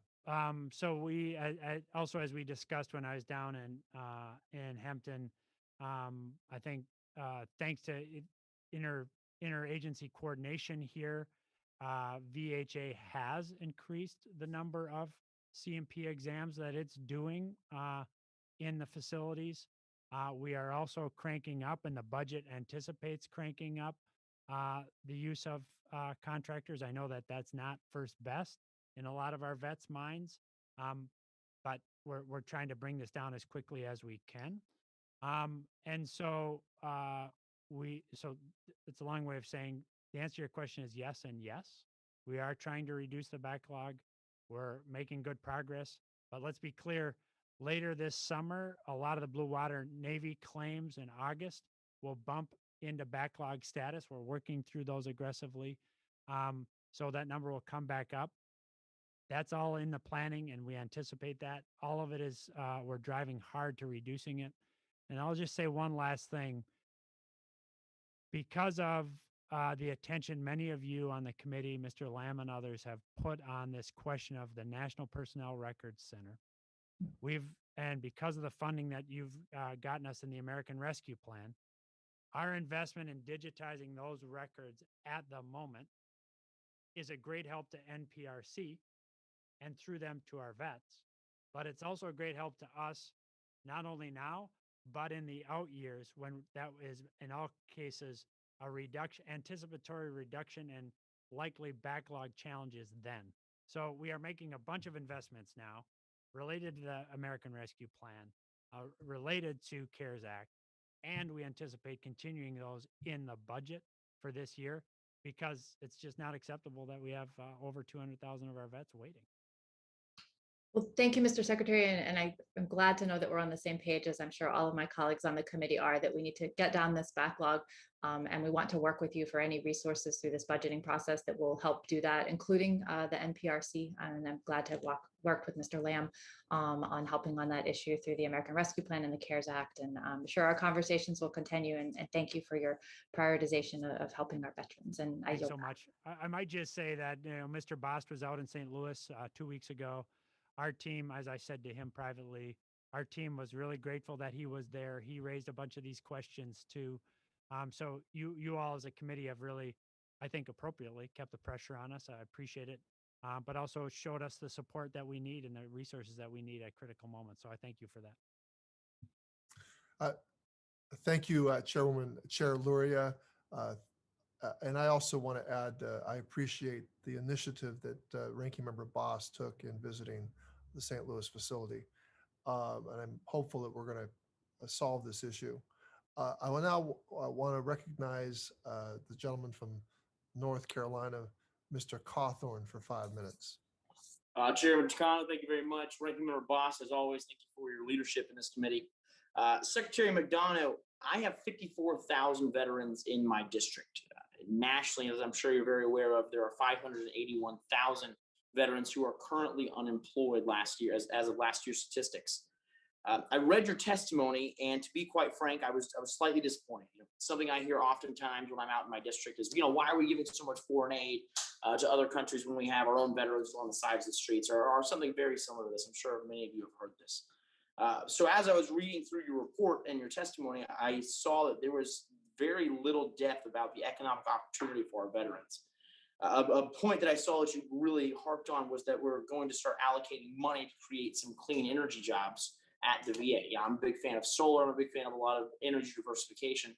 And so I thought this was a great idea. But when I saw that there were only $5 million allocated for this, it seemed more like virtue signaling than actually trying to solve the issue. Could you elaborate on this initiative and maybe go in more depth to help me understand, sir? Thanks very much. Among other things that are in the testimony and that we're working on is a $386 million plan, including the American Rescue, included in the American Rescue Plan, that we call the Veterans Rapid Reskilling and Employment Program, the VRAP. We've hit the street on that in the course of the last 6 weeks. The important innovation here is numerous, which include the fact that working with the Department of Labor, we've prioritized high demand, high wage growth jobs as the priority for training. Any veteran, we have now over 4,000 participants in the program, who's unemployed as a result of the pandemic, can apply. Interestingly, that investment includes not just money for the training itself, but also a stipend for those unemployed vets who are working through getting these skills for these high demand jobs. And then importantly, I think a really good innovation that Congress put in the American Rescue Plan for the VRAP is to say training providers will get fully paid once the vet is employed. So this is a pay for performance kind of effort. I'd love to make sure that any of the vets in your unemployed vets in your district are aware of this particular program and other programming in the department, because I think that there's a lot of good lessons learned here, a lot of important resources that you all have dedicated to it, and the president's budget for next year continues it. Well, Mr. Secretary, thank you very much for your answer on this. I know that as being the Secretary of the VA, you are passionate about making sure our veterans are taken care of as well, just as I am. I believe every other member of this committee is. So I hope that we can have some beneficial movement towards getting these 581,000 veterans to an employed status. But Ranking Member Boss and Chairman Takano, I yield back. Thank you, Senator. Thank you, Representative Cawthorn. I now will recognize the gentleman from Indiana and chair of our Technology Modernization Subcommittee, Mr. Mervan, for 5 minutes. Thank you, Mr. Secretary, for joining us today, and always have an open invitation to come to Northwest Indiana at your earliest convenience. My question is, given the recent cyber attacks and ransomware, especially those perpetrated by foreign actors or groups with foreign ties, securing government assets is more important than ever. However, despite recent events, VA's cybersecurity spending continues to decline in both real dollars and as a percentage of discretionary funds between fiscal year 2021 and FY 2022. Does VA take cybersecurity seriously? Why was there a reduction in cybersecurity spending? Thanks very much. Let me have John say something about the overall spending levels, because that doesn't sound right to me, Mr. Chairman. But second, let me just say that I've obviously spent a lot of time. I consider this a responsibility of mine, the network security here. I think it's really important, as you and I have discussed, that I send that signal through the agency. And so I've spent a lot of time with our OI&T team. That's our infrastructure and technology team. And I've also spent a lot of time with our chief information security officer on these questions, including just in the course of the last week with this latest news. So it is absolutely a priority. It's a priority of mine. It's a priority of the departments. We recognize that veterans are relying on us to protect their personal information. And we're making sure that we're making the investments and dedicating the time to make sure that that happens. But I don't know, John, do you have a reaction to these overall numbers? Because it just doesn't sound right to me. Yeah, can you hear me, sir? Yes, sir. So I think that I think we actually have been making increasing investments in cybersecurity, and maybe what I would say is I could provide you a breakout of that. In the time that I've been here, the IT budget has grown. I think in the range of 10 to 13%. A fair amount of that has gone to cybersecurity, and so let me provide the numbers to you sort of see where we are with it. Okay. And my next question would be, how much do you anticipate will have gone to cybersecurity, including all supplemental funding for fiscal year 2021? Could I include that when I provide the numbers? Yeah, to you, I'll include that. Okay. And then one of my follow-ups is when can we expect to receive a report from the strategic review regarding this? Regarding cybersecurity for the strategic review for electronic health record modernization? Yes. Yeah. One, if you want one now, I'd be happy to send a team up there or come up there myself. One. Two is we'll wrap at least this initial phase of the review up. Let's call it the diagnosis in the course of the next couple of weeks, and so we'll get your report then. But look, if you want an update now, I'd be more than happy to give it. I know you've had a couple times with Carolyn, who's running the review, and you and I have discussed it. But if there's anything in particular you want to follow up now, let us know. We'll get up there. But we'll get your review sometime, a report sometime in the next 2 to 3 weeks. Okay, thank you. My next question would be for among the 19 major agency departments, VA ranks 5th lowest in cybersecurity funding, despite being 2nd largest department and the large amount of personal health information PHI it holds. How can you explain this disparity? So I think we should take that and have that discussion. I'm just not sure what the information is that you're using, one, but two is, I got to tell you, I spent a lot of time with our people on PII and on threats. And we take this from a kind of a asset value perspective. And we've got a lot of very valuable assets in this department that we spend a lot of time looking at and defending.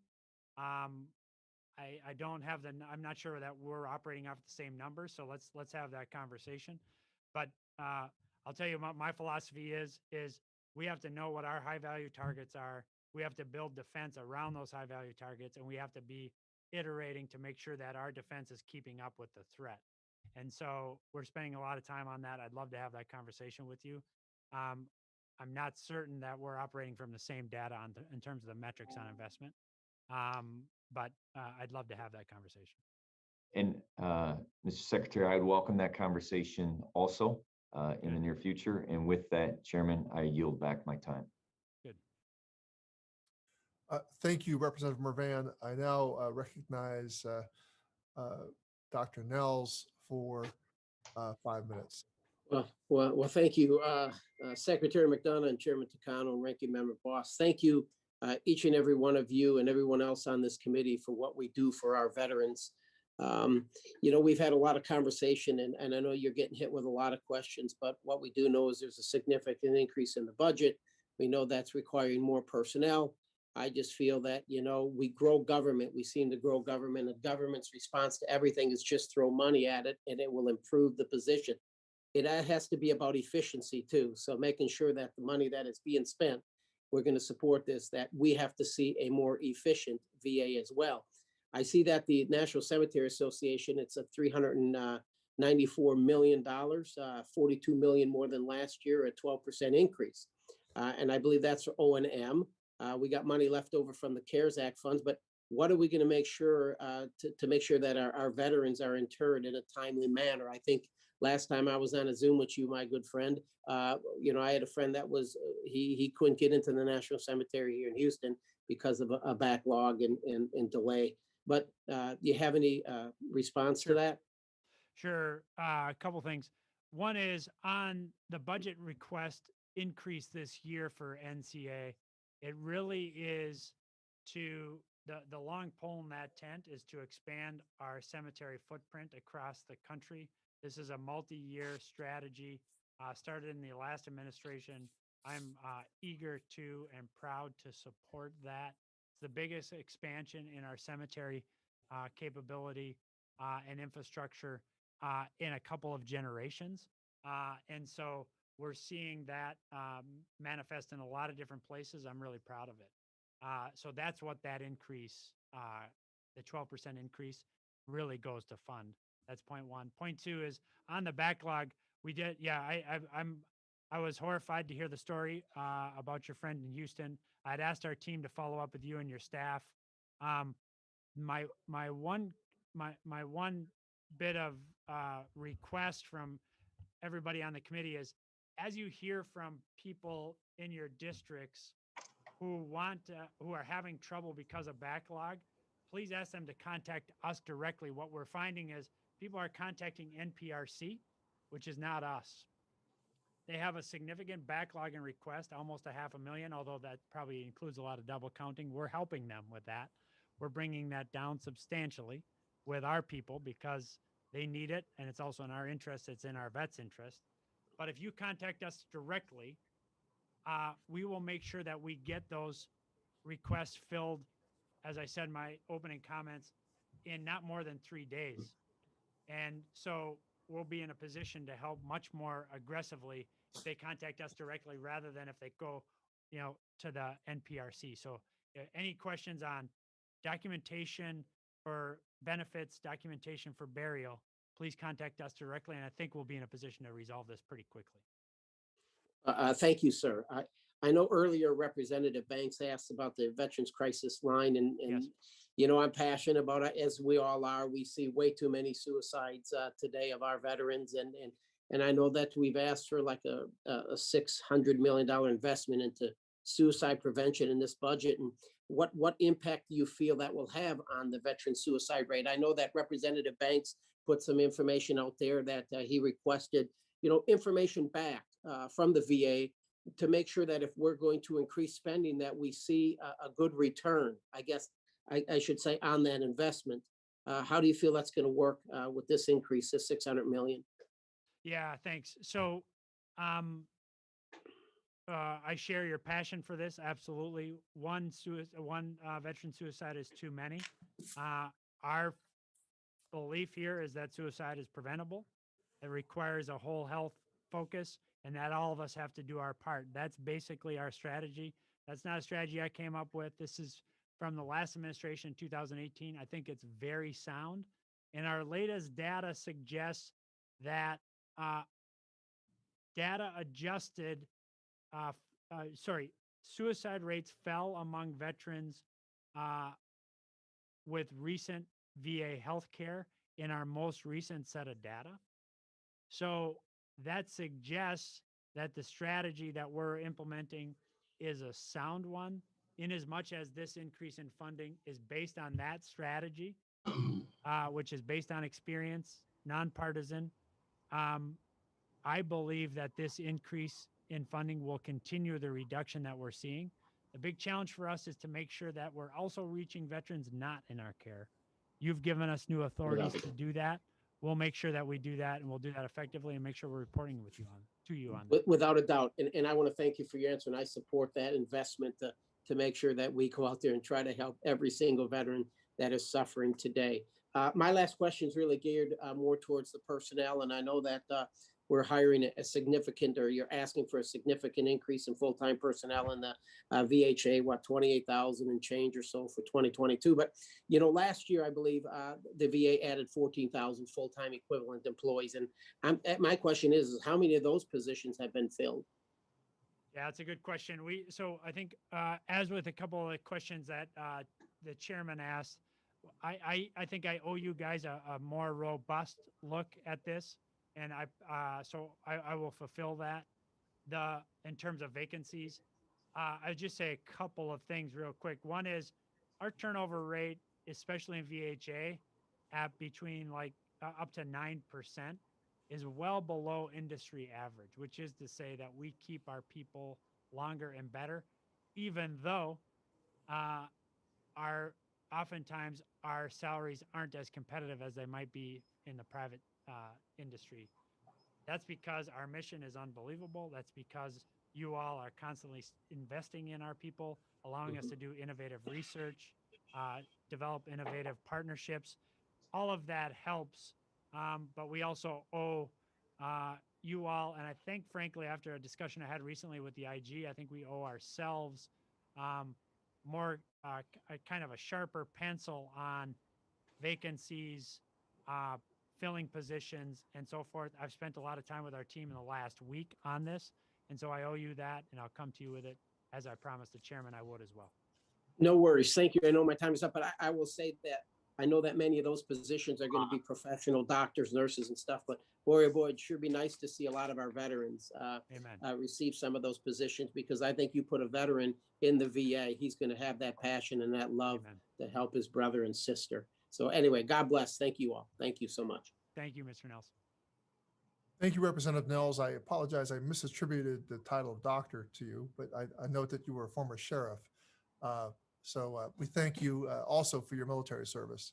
I now call upon the gentleman from the Northern Mariana Islands, also a veteran, Representative Gregorio Sablan, for 5 minutes. Yeah, thank you very much, Chairman Takano and Ranking Member Boss, for holding this hearing. Thank you, Secretary, for joining us. And thank you as well for the meeting with me last week and for your commitment to work with me and the committee to improve services for veterans in the Northern Mariana Islands. One long-standing goal is to provide a community-based outpatient clinic, a CBOC, in the Marianas. We are the only state or territory without a CBOC. And I see from the budget that you are proposing a 10% increase in your department's budget for fiscal year 2022. So throughout your testimony, you discussed modernizing facilities as well. Will you, Mr. Secretary, make a Mariana CBOC part of your fiscal 2022 modernization?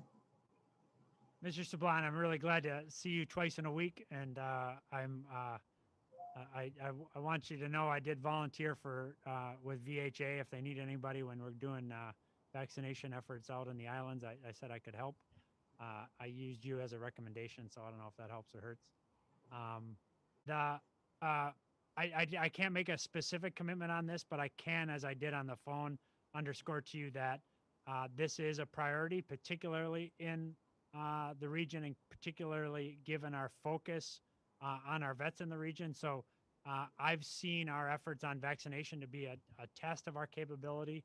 And so while I can't commit to a specific CBOC in the Northern Marianas, I can commit to you to continue to work on it and to figure out if we can get this done, because I think you're right. It's our vets deserve the kind of care that should come with a presence like that. Yeah, I'm more so, Mr. Chairman, Mr. Secretary, is the Veterans Administration website says that the contract physician is full-time, but in fact, the physician is only part-time. I spoke yesterday to two retired colonels, one who was a prisoner of war in Vietnam, and they both agree with me that our fee-based, the VA's fee-based doctor here is part-time, and they twice a week, and then half day on a Saturdays, another doctor comes in and fills in for her. But Dr. Robinson, the VA specific director, made a commitment to me last year to hire a full-time doctor and additionally to hire a mental health provider. Is this still your staffing plans? And when can veterans in my district in the Marianas expect to have a full-time physician and a mental health provider? It is still our plan, and I'll follow up with you specifically on timing. But I don't have any new news for you on timing right now. All right, thank you. Chairman Takano, you back. Thank you, Mr. Secretary. Thank you. Oh, before I forget, Mr. Secretary, you're always invited to visit the Northern Marianas. Yeah, there are areas that look just like that. Yes, thank you, Mr. Sablon. I now call on the gentleman from the state of Montana and also the ranking member of our Technology Modernization Committee, a committee in which I also serve on. I now call on Mr. Rosendale for 5 minutes. Thanks, Mr. Chair. Is my audio working okay? Mr. Rosendale, it is working. It's a little bit spotty, but go ahead. Very good. I'll move up here a little closer. Thank you, Mr. Chair, and thank you, Ranking Member Boss, for putting this all together. I really appreciate you doing that. And Secretary McDonough, it's great to see you again. Nice to see you too, sir. I have to tell you, though, I am alarmed by the repeated assertion in the budget submission that the VA seeks to achieve, quote, the right balance, end quote, between care provided in VA medical facilities and from VA's partners in the community. Community care is VA care. And I think that everyone on this meeting is focused on making sure that we can deliver the best health care possible to our veterans when they need it, but also where they need it.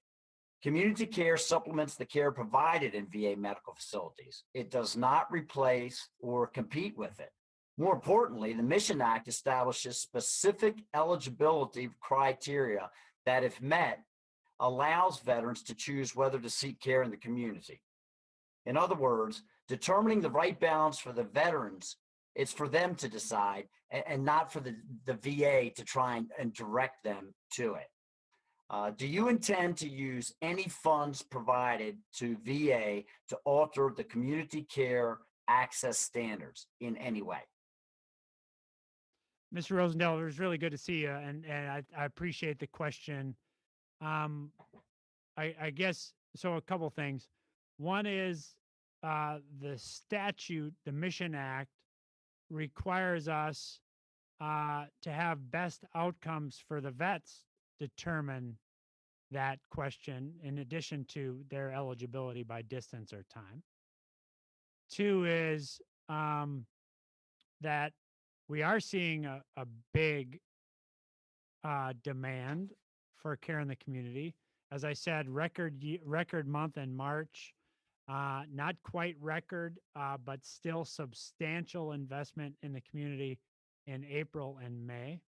And so these investments, in fact, are happening. My view in wanting to make sure that it is right balanced flows from my idea that the statute says that we should really be focused on outcomes for the vets. And so I tend to believe that we should be making an argument to vets that we provide best care, most culturally competent care, best specialties and expertise. And we should also be making an argument by ensuring that wait times are not long and that we ensure that we keep vets in our care because I believe that they do better in our care. So last point, the statute also requires us to review the access standards at 3 years. We're just at 2 years now. So you have my commitment that I'm not going to change those access standards, but the statute does require us to look at it next year at this time. I will tell you that I have asked to make sure that I understand what's happening with care in the community and care in our direct system, that, I just get a good handle on that. And so I am asking those questions, getting my hands around those questions, as I think you would expect me to do, irrespective of where we're getting the care for our vets. And I'd love to continue that conversation with you. Good deal. So on the your recent trip to Fort Harrison, right there in Helena, we had a great conversation with the staff and the employees, but also we had in that roundtable other healthcare providers that were located around the state of Montana. And when we start looking at a state with less or just over 1 million residents, of which 100,000 of them are veterans, but it's being spread out over 147,000 square miles. I think it's unrealistic for us to believe or try to budget to be building veterans facilities in all of these communities, if you will. But we absolutely, and I know that you agree with this, we want to make sure that our veterans in the rural areas have access to the same high quality health care as those in our urban colleagues. So my question would be, why is it then that when we look at the budget, we see a decrease in the community care spending from 22 to 23 of almost 8%, when the rest of the budget, we continue to see a 10 to 12% increase in spending? Yeah. So in terms of the advance appropriation, we're kind of making our best assessments based on our engagements with our actuaries. We think that this model has served us well over time. We stay really close with you and your staffs to make sure that you're understanding the assumptions that go into that. And so, but I'll make sure that we stay close to you on this, Mr. Rosendale. I got to tell you, I raise it partially because I'm surprised at the rate that we're seeing.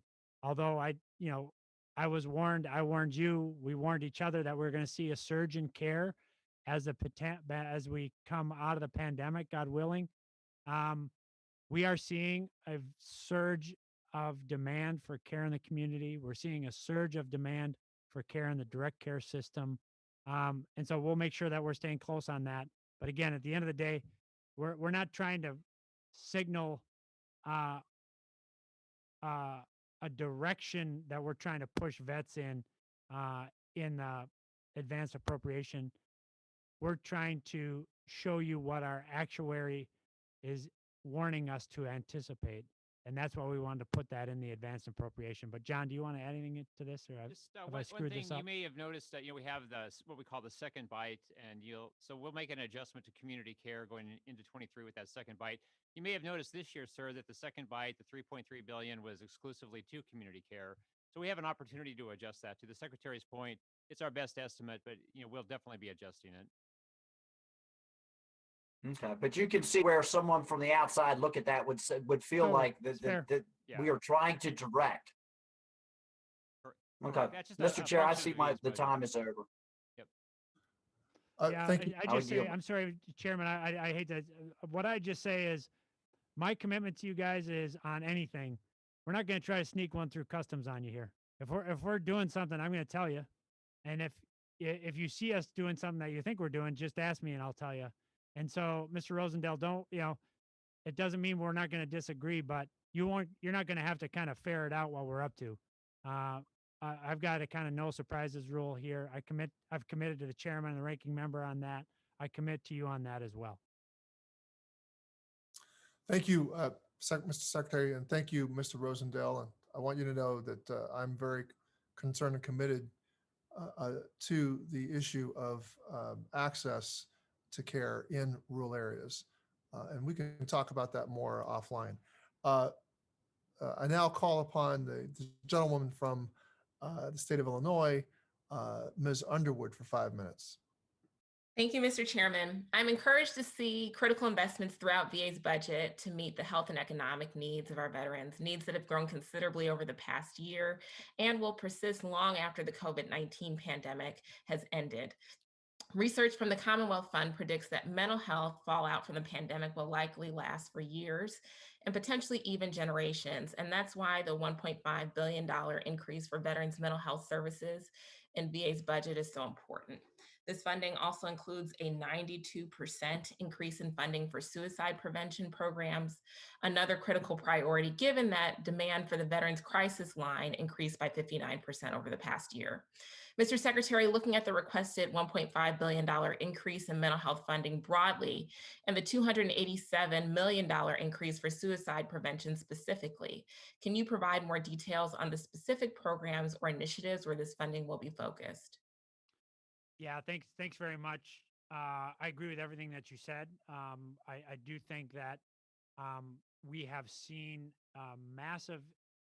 we've seen a massive increase in demand for video and telehealth, including increase in demand for mental health services in both telehealth and video health. As I said earlier, we're seeing about a 30% increase of among all VHA users. So that in our health administration for mental health services, that's more than, as I said earlier, 1.5 million veterans having received mental health services over the period of FY20, which was just half pandemic, obviously. So among the programs that we anticipate continuing are increased hiring of mental health professionals. We hired a net increase of 880 healthcare providers in FY20. This is in a mental health community in the country broadly that is way over demand and way under supply. That's right. So this is a major challenge for us that we're going to continue to invest in. And importantly, we're also investing in new opportunities that you all have given us, including as several members have already indicated, in new grant making to local providers for mental health services. So that's the biggest, one of the biggest innovations in this year's budget is making sure that we're funding the authorized programs that you all enacted late last year for local providers of mental health care services. Thank you, Mr. Secretary. Another requested funding increase in VA's budget is for readjustment benefits, which include vocational programs that help veterans secure and retain quality jobs that pay good wages. These programs are especially timely right now. According to the most recent data from the Bureau of Labor Statistics, the job openings level in the U.S. is at 8.1 million, the highest since the job opening series began in December 2000. One cause of the high level of openings, even with elevated unemployment rates, is the skill gap between the needs of employers and the background and training of individuals in the labor force. Mr. Secretary, how will the funding that VA has requested for vocational programs help prepare veterans for a rapidly evolving workforce and ensure that they're prepared to succeed in the jobs of today and tomorrow? Thank you. I'm very proud of our programming through VBA and through the Education Services team. Included in there is our voc rehab training effort, as well as additional programming that Mr. Cawthorn had asked about earlier, including innovative new low carbon training options, which leads to important long-term high growth, high wage growth opportunities for our vets. And then, of course, as I said earlier in response to question, the VRAP program, which you all authorized in the American Recovery Plan,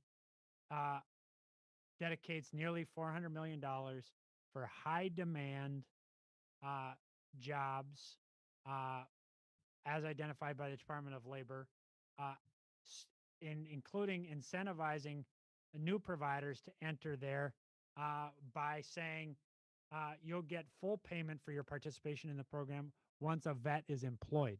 So it's not enough to train, but it's requires the vet to be trained and then a job to be given.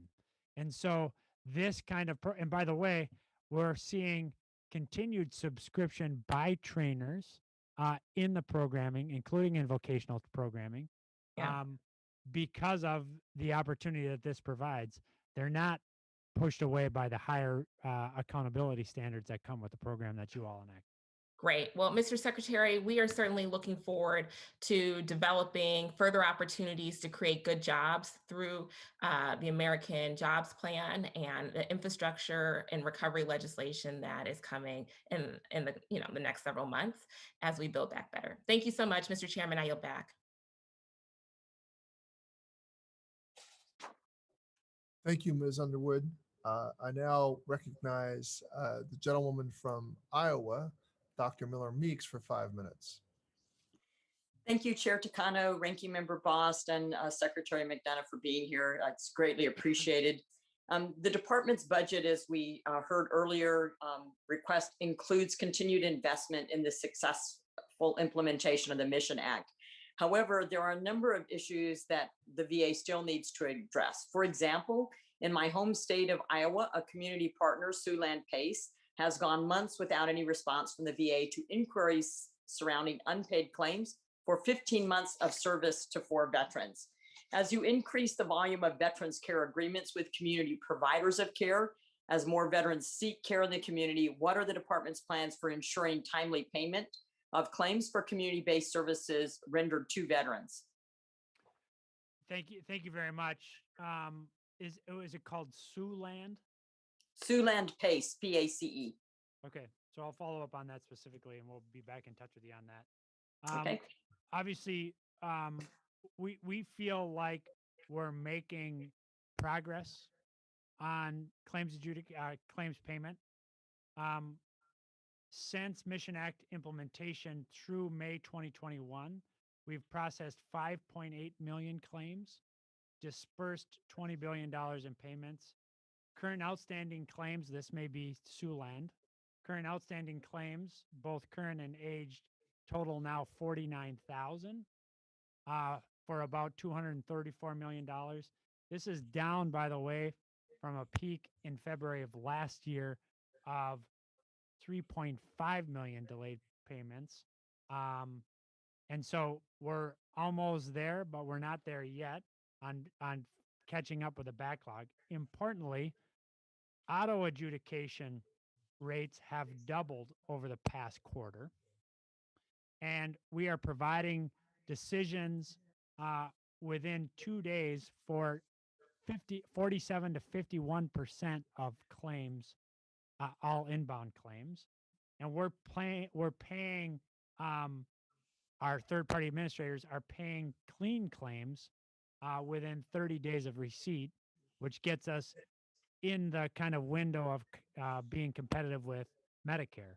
So we're coming down the learning curve here, ma'am. I'm not saying we're fully done yet, but we're coming down the learning curve. We're getting better at it. And then I hope over time, this ends up being the source of some innovation for us to be in a position to pay more promptly, pay for performance, have greater accountability on the kinds of services that are getting covered. So these are all things that we got to get better at. We're getting better. I'll follow up on Siouxland PACE, but we're not there Yeah. yet. So maybe part of this, and you've tried to address in responding to claims and in having clean claims, which certainly as a provider and a physician, I've dealt with that situation before.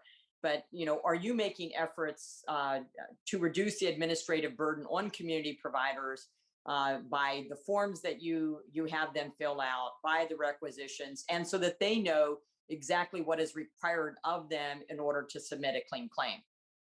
Yeah, and in fact, we are. And I'd be interested to see if you hear that from people in your district. And there are even arguments that we do a less good job of providing that clarity for care in the direct care system.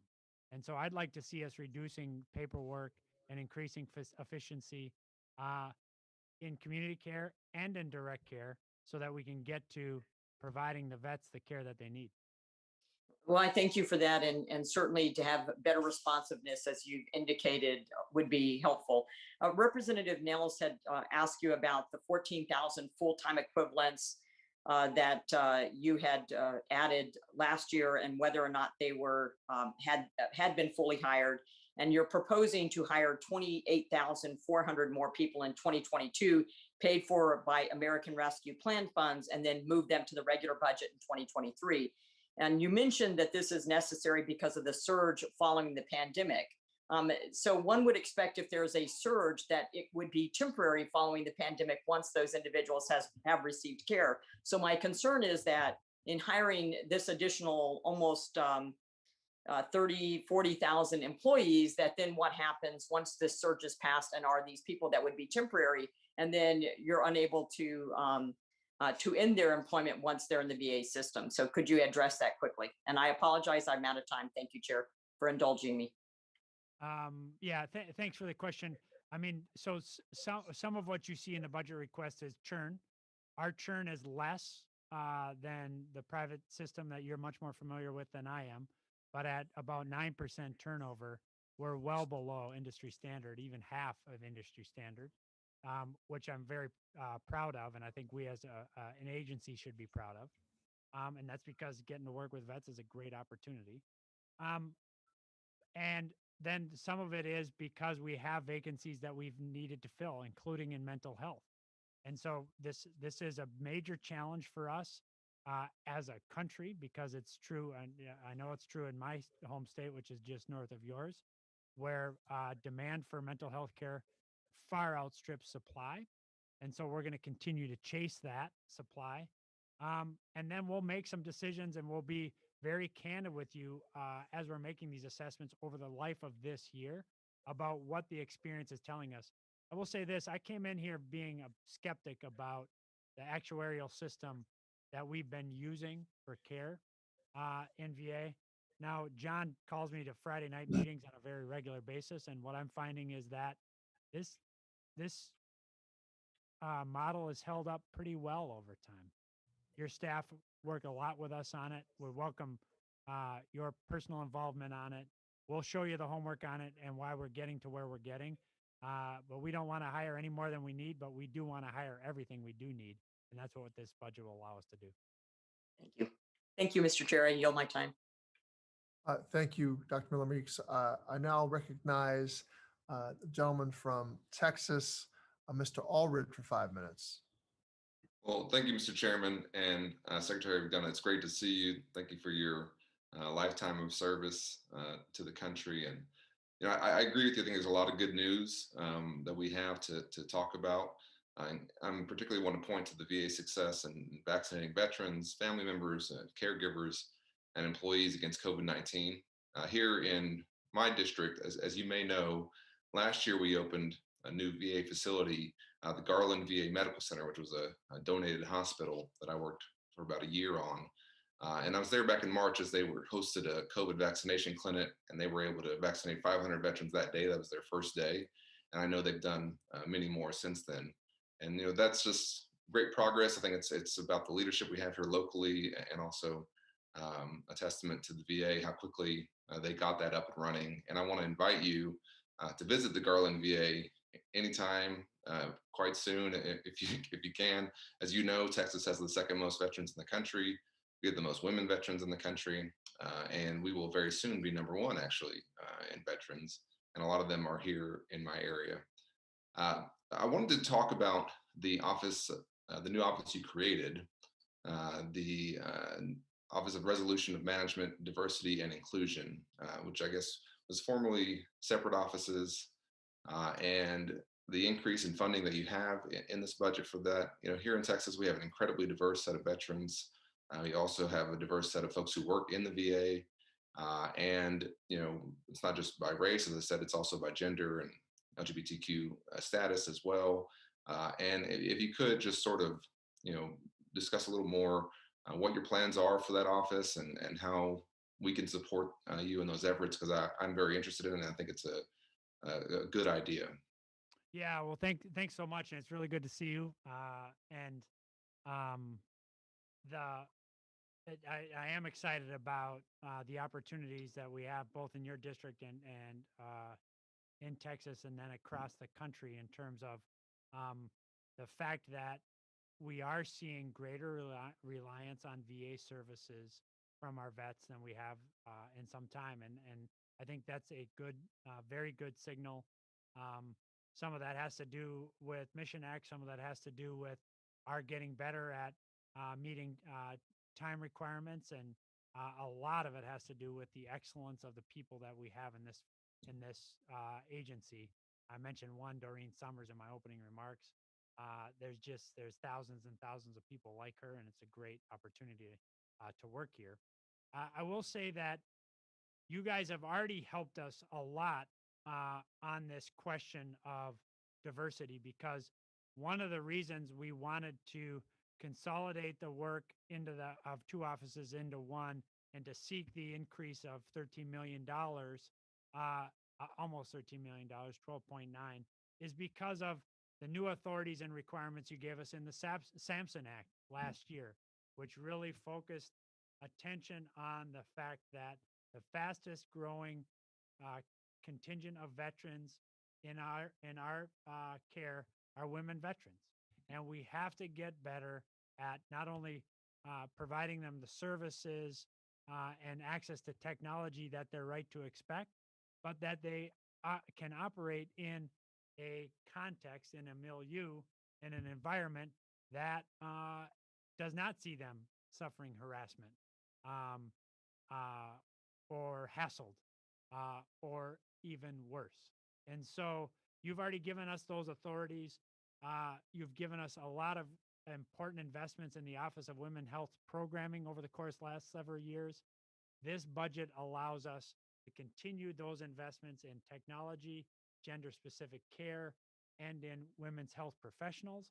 And then through this new office and the $13 million that you've given us, gives us a fulcrum on which to require accountability with the new authorities you've given us in the Sampson Act. So I feel really good about where we are on this. That doesn't mean I think we are where we need to be. There's a long way for us to go, but with the new authorities and these resources, we'll be in a good spot. Well, that's great, Mr. Secretary. With any new office, I guess we'll be following along and seeing how that works. And I appreciate your work and your service. And Mr. Chairman, I'll yield back. Thank you. Thank you, Mr. Allred. I now call upon our distinguished chair of our Appropriations Subcommittee on Energy and Water and an original member, well, when she originally came to Congress, a member of this committee, Ms. Capter of the state of Ohio. Thank you, Chairman Takano, very much. This has been a most interesting hearing. And Mr. Secretary, thank you for your great work and also the responsiveness that your staff provides to all of us. It's deeply appreciated. I wanted to ask you if someone on the staff could look at the history of the VA's medical centers and their affiliation with various universities. One of the communities that I represent, Toledo, Ohio, was affiliated with the University of Michigan in a different state over half century ago. Since that time, Toledo itself developed, working with the state of Ohio, a university, hospital, and medical center. And we respect our Ann Arbor, Michigan relationship. I'm actually a graduate of the University of Michigan. So, but there are certain issues that attend to that affiliation. Number one, our veterans have to travel an hour to get there. It's a big place and parking is difficult. And particularly when they have to go through cancer infusions and procedures like that, it becomes really, for some, quite a difficult journey. It is beyond me why the Veterans Facility at Toledo, which is a clinic, which is right next door on the other side of the driveway to the Veterans Clinic, why we can't get point of care closer to home where it would be better for the veteran if they so choose. So I would just ask you perhaps to review, I don't expect an answer on this today, but to look at some of these affiliations that are over a half a century old. And in some places, maybe you consider dual affiliation for certain services where it is obvious it makes sense. So I don't understand all the accounting of this, but in terms of the convenience to the veterans, I would urge you to take a look at it and perhaps find someone on your staff I could deal with. Count on that. Will do. Thank you very much. Number two, again, I don't need an answer on this today, but in terms of VA research, which I'm very interested in, particularly in terms of brain health, whether it is biochemical imbalances or concussions, you have one program sustaining the VA department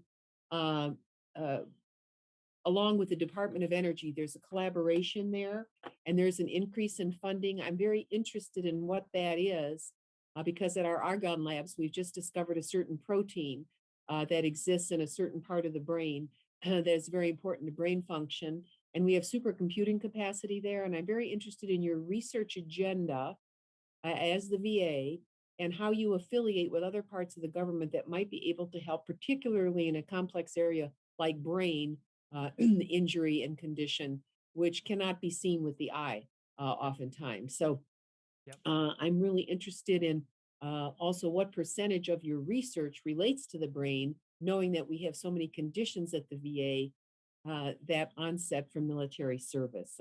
And we will provide additional questions to the record on that. My main question regards the health workforce. If your staff could provide us with your staff openings, your shortages in different arenas, so that we as a committee on both sides of the aisle could be recruiters ourselves and let people know where in the VA there are openings. Depending on where you live, sometimes you don't have that, it's not so easily accessible. So we would appreciate that very much. And I will share a conversation I had with General Milley recently, where we were talking about the shortages at our defense hospitals as well, in some of these specialty skills relating to brain condition and to human performance, and how it would be we could work together as the Department of Defense, perhaps the VA, that's why I'm mentioning this, and forgiving the debt of graduates from medical school or advanced behavioral nursing as a condition of serving in underserved areas. Perhaps this could be a government-wide effort somehow. We want to help you, but perhaps a conversation with General Milley might make sense. It's my understanding we're about 100,000 doctors short nationally in this arena of brain health, and probably 400,000 behavioral nurses. So this is a national problem. You and I had a short discussion about this at the last hearing. I'm enthusiastic and beyond thrilled about an opportunity to work with you on this. We will get you that, and I will also reach out to General Milley and to Secretary Austin. I just say one thing about the second point about our collaboration with DOE. I think our collaboration there is on our genomic health programming, our Million Veterans initiative, but I'll find that for sure and we'll come back to you. The reason I raise that is it's among the most innovative things that we're doing. We've recently gotten our 850,000th volunteer for that programming, where we're able to build now the biggest genetic health database in a public health system in the world, which is creating all sorts of new innovative research opportunities for us. There are obviously some brain-related developments there, but it's overwhelmingly focused on genetics. Nevertheless, on genome, but nevertheless, I will come back to you on all of this because I think as Mr. Chicano and I have discussed since our last hearing, and then Dr. Clancy, who heads our research effort when she's not acting deputy secretary, and I have discussed, this is an area of intense institutional interest for us. So I'd love to figure out how we develop that kind of relationship with you. I think that would be very, very helpful. And I know I'm over time, but there are two major brain banks, one from the Stanley Foundation and another from the Boston University, I believe it is. In Boston, there's a large brain bank. Several of our members are interested in that, including Congressman Gonzalez. And we need analytics on all of that now that we have this physical, what would I call it? Kind of repository almost. There you go, repository. We really need to delve deeper. The Army was investing. I mean, that's why General Milley is the right point of contact on this. The work that the Army did from about 2004 to now is really innovative, really innovative work on that. Thank you.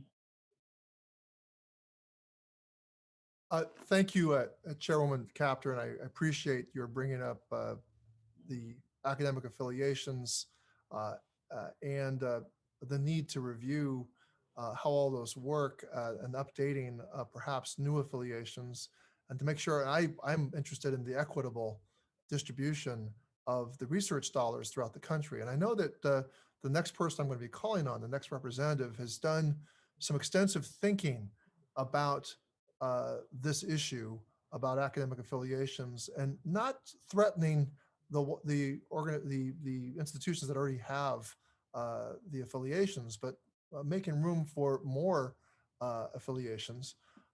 And Dr. Ruiz has also been concerned about medical residencies in our country.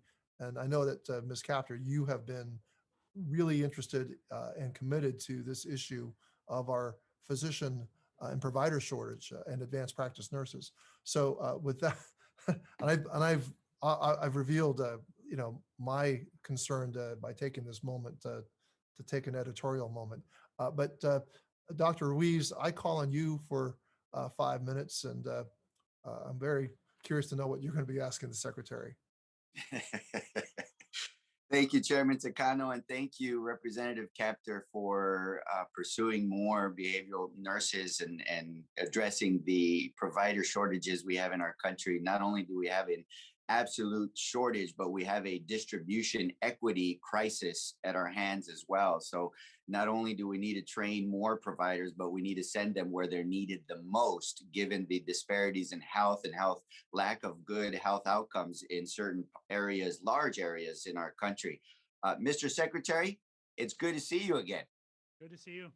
Maybe we'll throw in a little baseball chat in a little bit, but my questions are also in line regarding research. And as an emergency medicine physician, representative of a large veteran population in Riverside County, and founder and co-chair of the bipartisan bicameral Burn Pits Caucus, I'm determined to help our veterans receive the highest quality care they need and earn and deserve. And as a public health expert, I recognize how crucial it is to invest in research that is vital to better address veterans' health needs. So investing in advanced toxic exposure research must be a priority of the VA, which is why I'm encouraged to see a $7 million increase of toxic exposure, military exposure research in this year's budget. But Mr. Secretary, methodology is everything in medical and public health research. And we can't wait for the perfect 20-year longitudinal double cohort study. We just don't have the time. Veterans are dying and becoming permanently disabled as we speak. We need the right methodologies with the right questions within the right time frame to act on the research and save lives. Mr. Secretary, how will this increase in funding support the VA's mission to ensure that our veterans exposed to toxic airborne hazards don't wait decades to receive the benefits and healthcare they've earned and deserve?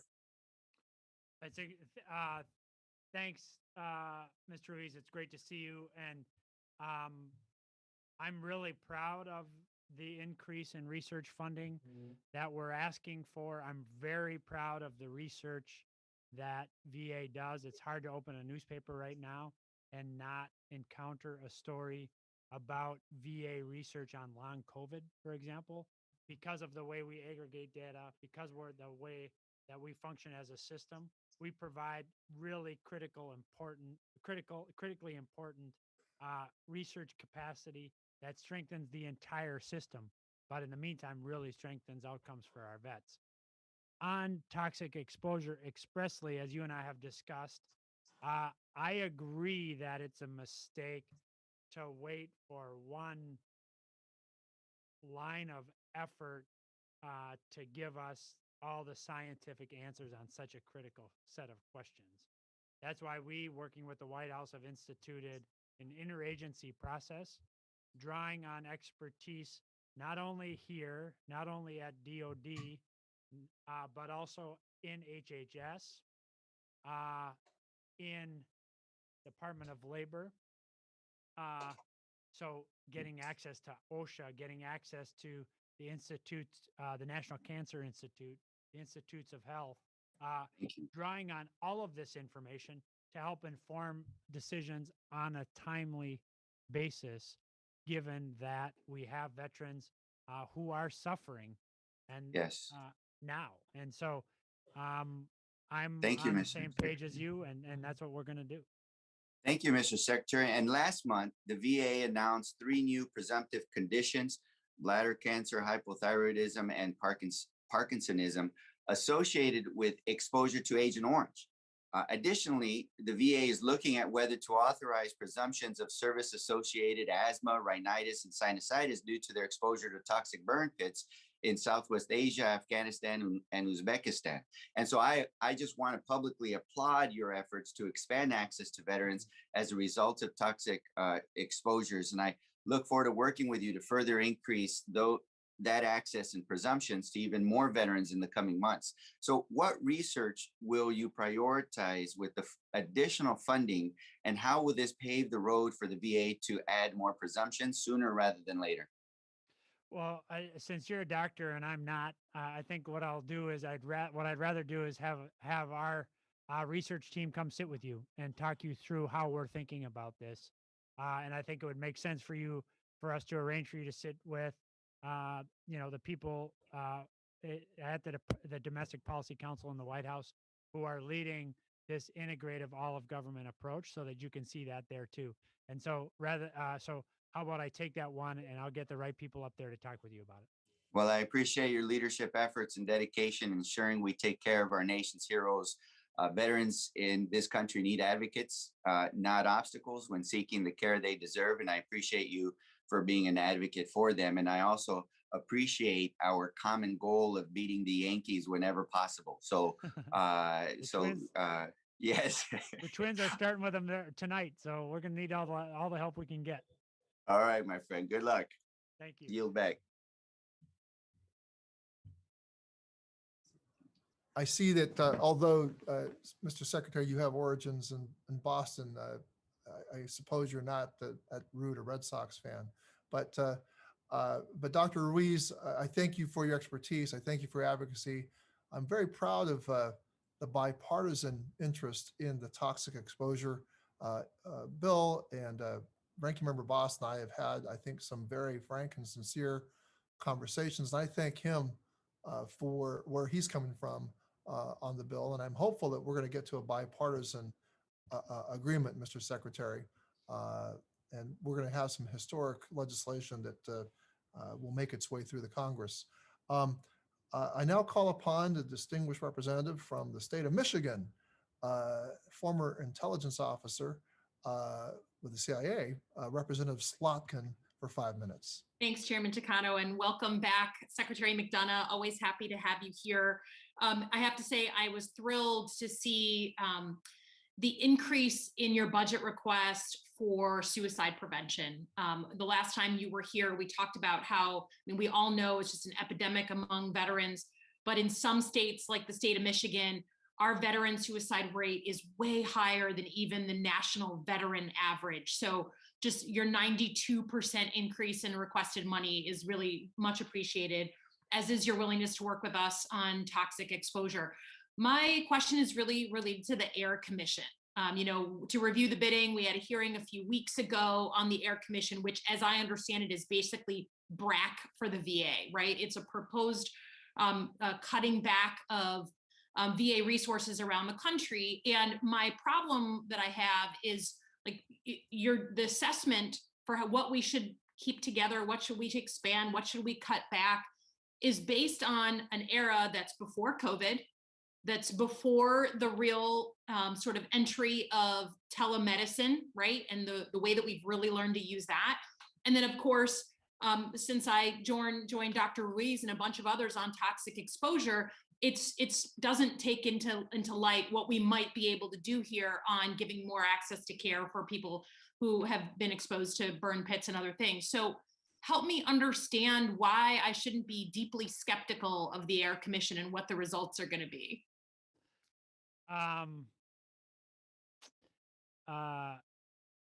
The Air Commission was enacted in the Mission Act. That's basically 2 years ago now, I think.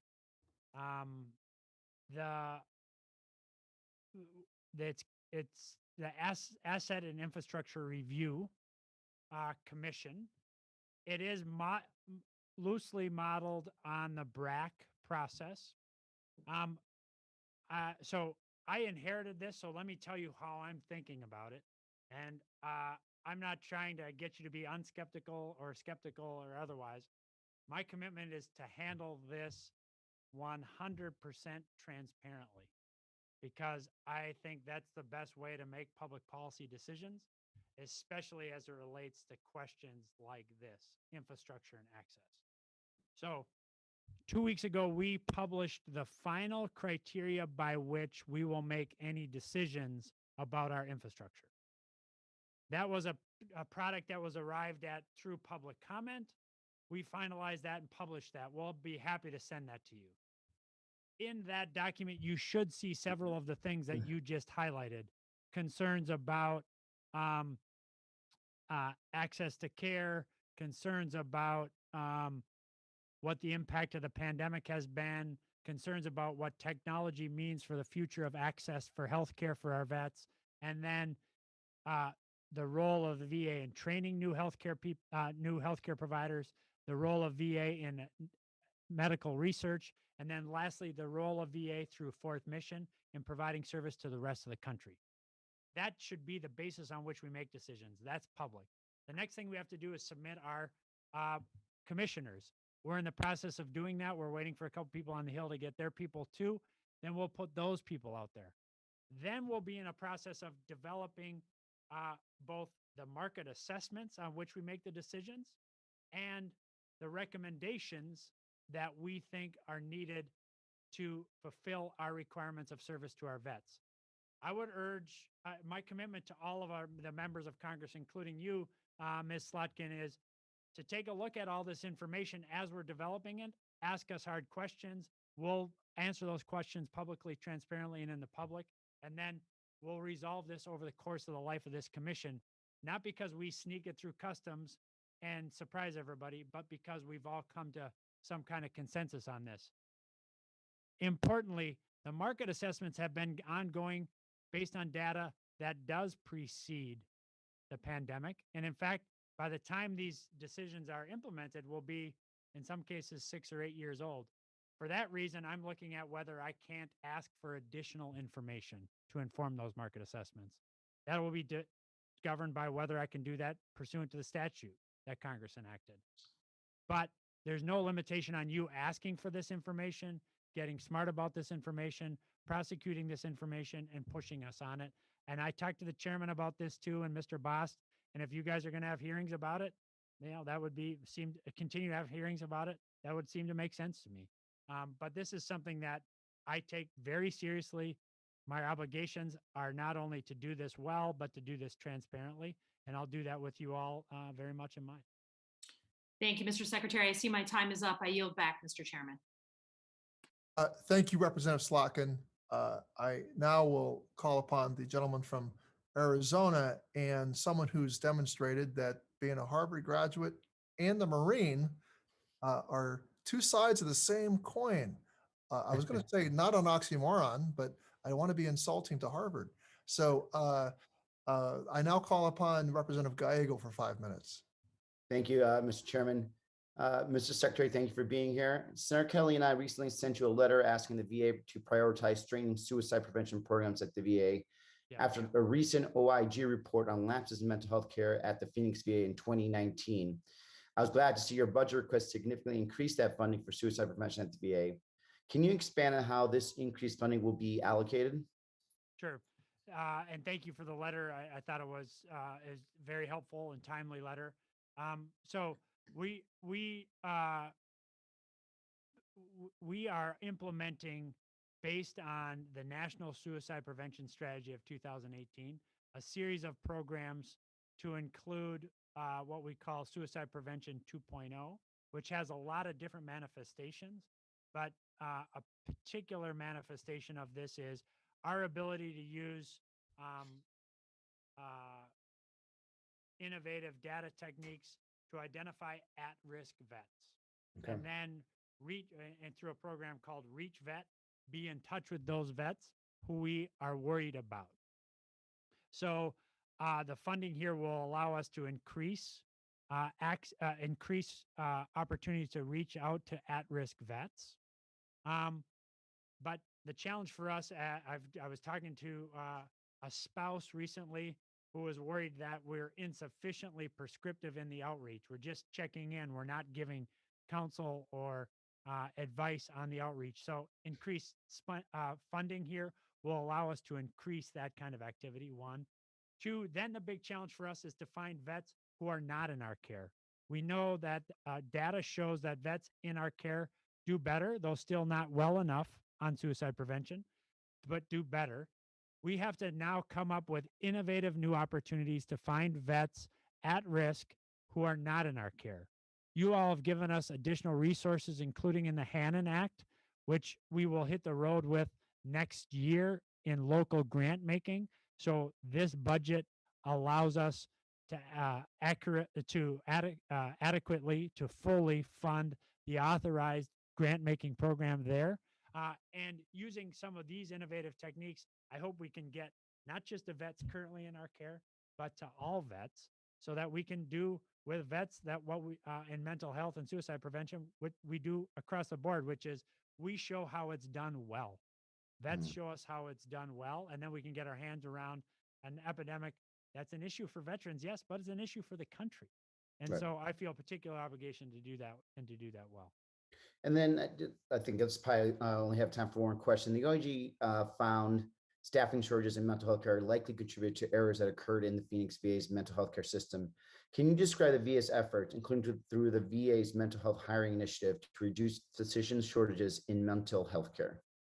It's a major challenge for us. I acknowledge that right up front, as it is, by the way, as we were just talking about with Ms. Capter and Mr. Nels and others. This is a major challenge for us as a country because the demand for mental health professionals far outstrips supply. So interestingly, one of the things we've been able to do is to use new video platforms to increase the surface area of access to our mental health professionals across the country. I was in with Mr. Mann in Kansas, and what we saw there is a rural outpatient clinic, a CBOC, providing access to psychiatrists. I think one was in Phoenix and one was in Manhattan, New York. And so the ability to use new platforms to expand access to those, the unfortunately still limited providers, is an important aspect of this. And our budget allows us to maintain, the CARES Act allowed us to massively increase that. Our budget this year for FY22 allows us to maintain that. Great. Thank you, Mr. Secretary. I yield back. Thank you, Representative Gallego. Mr. Secretary, I do not have any more members in the queue for questioning you on this first panel or your counterpart. But I understand that you are interested in staying, and you're welcome to stay for the second panel. And I think that speaks very well of you, that you want to hear from our VSOs and the independent budget. So thank you very much for making yourself available for our members, and thank you for your testimony. And thank you for your commitment to our nation's veterans. Thank you, Mr. Chairman. I have a couple pages of follow-ups here. We'll do those. We'll get back to everybody, and I look forward to listening into the testimony of our VSO colleagues. So thanks for allowing me the opportunity to do that. I'm going to take a quick break, but then I'll be right back here in my chair. Well, we certainly appreciate what you're doing and the gesture. Thank you. Uh, uh, I now will introduce the second panel of witnesses, and Secretary McDonough has indicated that he wants to remain on the call to make sure that he's able to listen to our second panel. So appearing before us today on the second panel is Mr. Richard Loeb, Senior Policy Counsel for the American Federation of Government Employees. Mr. Shane Learman, the Deputy National Legislative Director for Disabled American Veterans. Mr. Roscoe Butler, Associate Legislative Director of Government Relations for Paralyzed Veterans of America. Mr. Patrick Murray, National Legislative Service Director at the Veterans of Foreign Wars. And Mr. Joseph Chinelli, National Executive Director of American Veterans. Mr. Loeb, you are recognized for 5 minutes for your testimony. Thank you very much. Good morning, Chairman Takano, Ranking Member Boston, and members of the committee. On behalf of the American Federation of Government Employees and the 260,000 VA employees represented by our National Veterans Affairs Council, of whom more than 100,000 are veterans themselves, I'm delighted to be here today to provide AFG's views on the Department of Veterans Affairs fiscal year 2022 budget request. I'd like to make 4 points today. Point 1, AFG is generally pleased with President Biden's budget request for the VA. The proposed budget departs from the previous administration's agenda of starving the internal operations of the VA and favoring private sector providers. For example, in prior years, the VA left almost 50,000 funded in-house positions unfilled. It is high time that VA focus on rebuilding its in-house resources to meet the needs of our nation's veterans. Point 2, the rush to privatization via the Mission Act should stop, and the department should consider insourcing healthcare services as soon as it can. The early results of the Mission Act almost immediately validated AFG's warnings about its consequences. Fraudulent billing and other scandals, inferior treatment from private providers that led to costly duplication or remediation from VA's in-house experts, and uncontrolled costs that far exceeded even the generous funding provided for funding for private care that was provided. There is a place for private sector providers in the VA healthcare system, but it should only be to supplement a high-quality in-house VA capacity, not to replace it. President Biden's budget proposal suggests a departure from the destructive path to privatization. In 2022 and 2023, the Mission Act's VA Asset and Infrastructure Review, or AIR Commission, will examine the VA and make recommendations to the President on what facilities and departments to close, to remediate, or to build. AFG has recommended that the AIR Commission be delayed in its work. The White House and Congress should allow the benefits of new investments in the VA and its workforce to enhance the system's capacity to meet demand and provide the high-quality care our veterans deserve, rather than to rush to compile a plan for divestiture and privatization. Point 3, if Congress continues to provide enormous sums for private providers, it should mandate far more accountability. For example, the Mission Act's method of paying contractor administrative costs should be reconsidered. Experience to date does not provide any confidence that Mission Act contractors were chosen based on their competence at cost containment, especially administrative overhead. AFG asked the committee to consider controlling expenses by emulating the model used by the largest and most successful health insurance program in the country, the Federal Employees Health Benefits Program, or FEHBP. Specifically, we recommend that VA require application of the contract cost principles used by the FEHBP to control private sector healthcare costs. FEHBP practices should also be used to negotiate contractor profits. The FEHBP uses the Federal Acquisition Regulation cost principles to determine the allowability and allocability of costs claimed by contractors. As a result, FEHBP experience-rated contractors' overhead costs are only between 4 to 9% of healthcare costs, far less than what the VA is paying. In addition, the FEHBP holds contractors to very modest profit margins. The application of these cost principles and profit guidelines would provide a measure of discipline on the enormous costs incurred by the Mission Act's private care contractors and ensure that unallowable costs are not paid. And lastly, point 4, AFG appreciates the administration's efforts to have the federal government be a model employer with respect to compensation, respect for the merit-based civil service, and its commitment to fulfilling its collective bargaining obligations.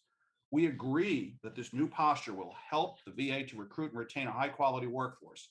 However, there remains one glaring problem with the VA's treatment of its unionized employees, and to remedy this issue, we appreciate the efforts of you, Chairman Takano, in reintroducing the VA Employee Fairness Act.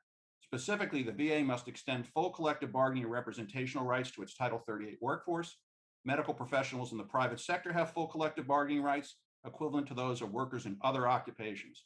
We urge Congress to restore VA to require VA to restore collective bargaining rights to all Title 38 employees.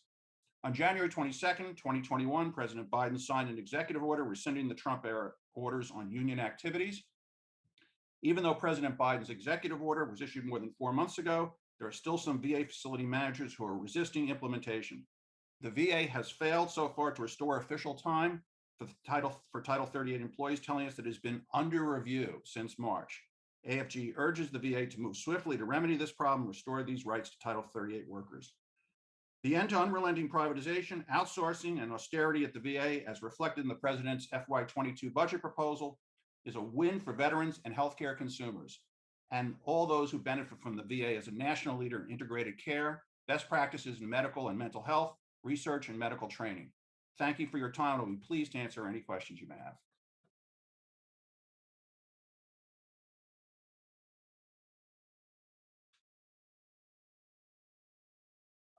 Mr. Chairman, I think you're muted. I was muted. You didn't have to, it wasn't your imagination.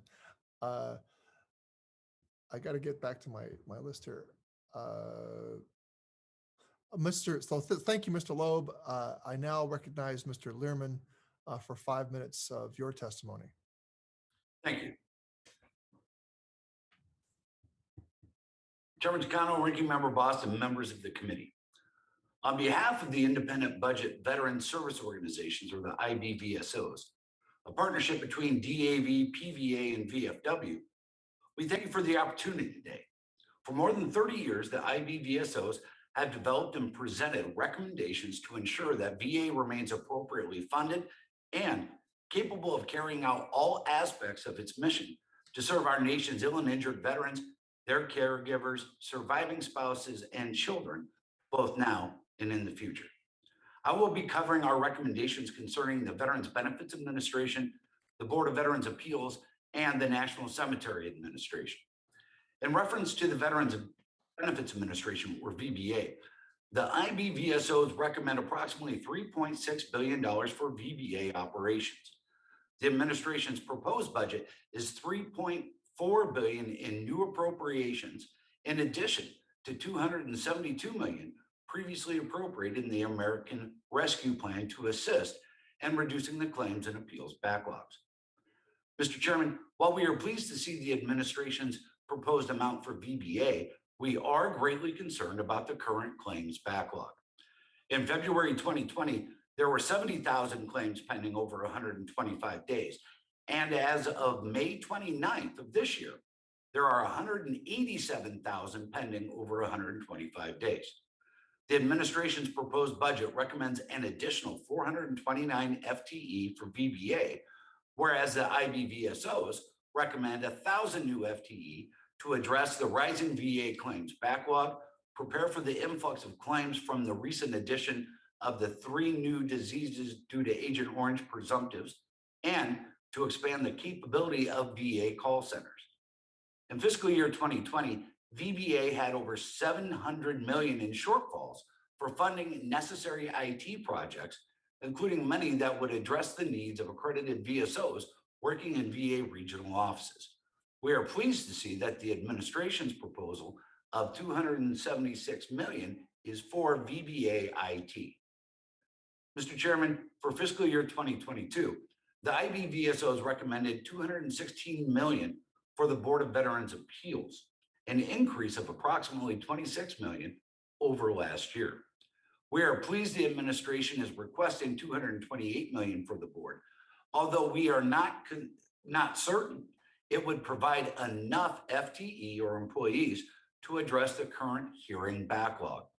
As of June 1st of this year, there are over 49,000 pending Appeals Modernization Act hearings with the board and 42,000 pending legacy appeal hearings, for a total of over 91,000 pending hearings. This is an increase of 15,000 from just last year. The administration's proposed budget will provide an additional 129 FTE, which includes 35 veterans law judges, with the American Rescue Plan providing an additional 33 employees the board will add potentially 162 FTE.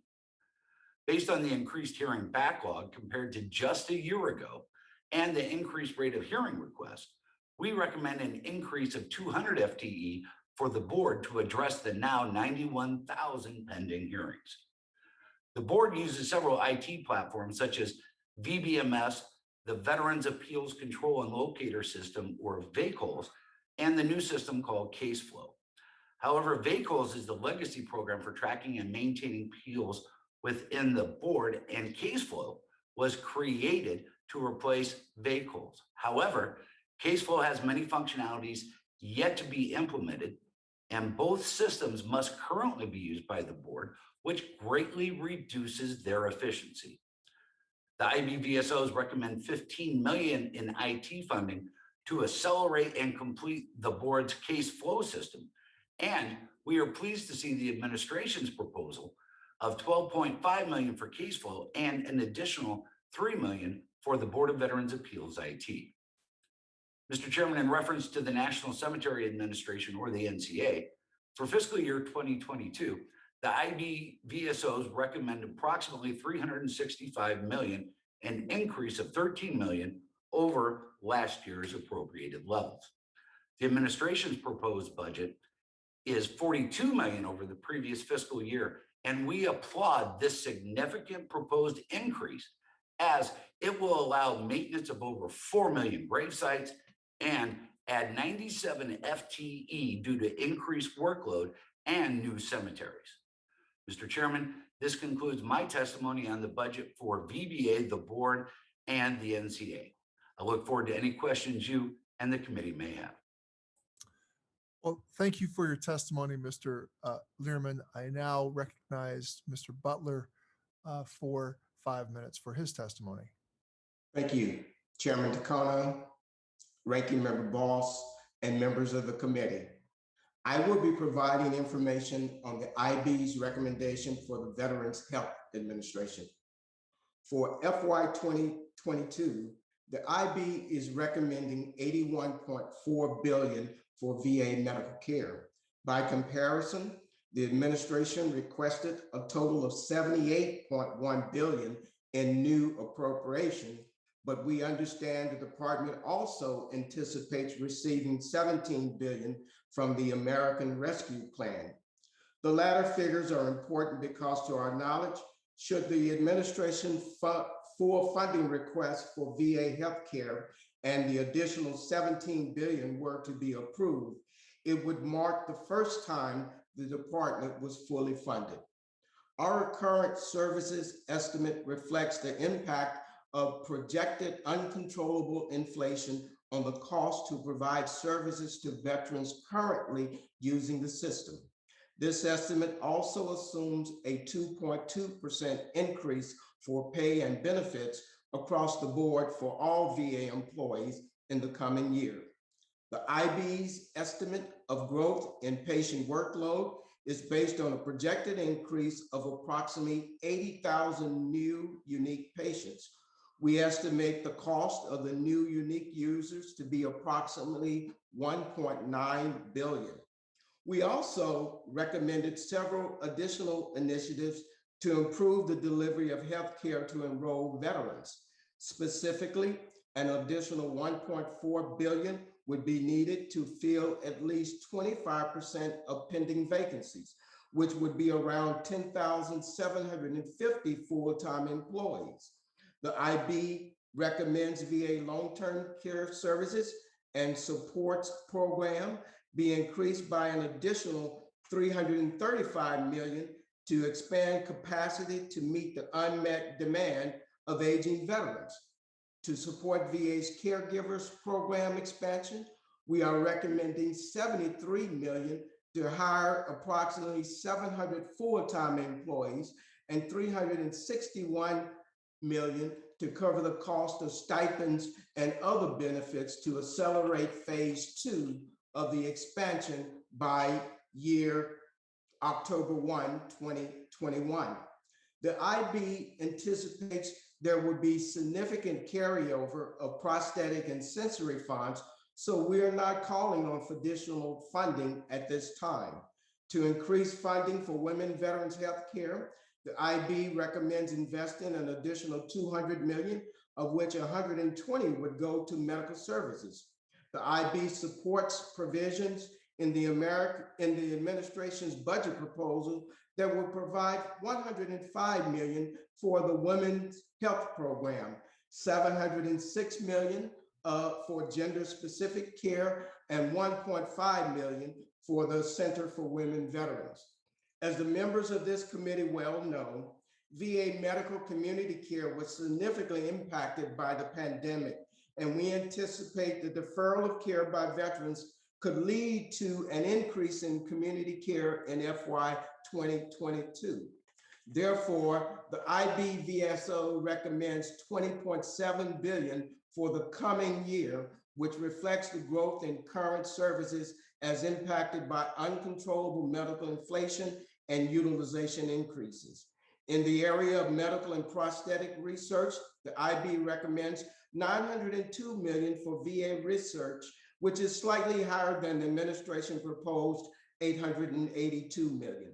Finally, the department's administration and miscellaneous program, specifically information technology, the IBVSOs recommend $5.2 billion to sustain all of VA's critical IT programs for VHA, VBA, and NCA.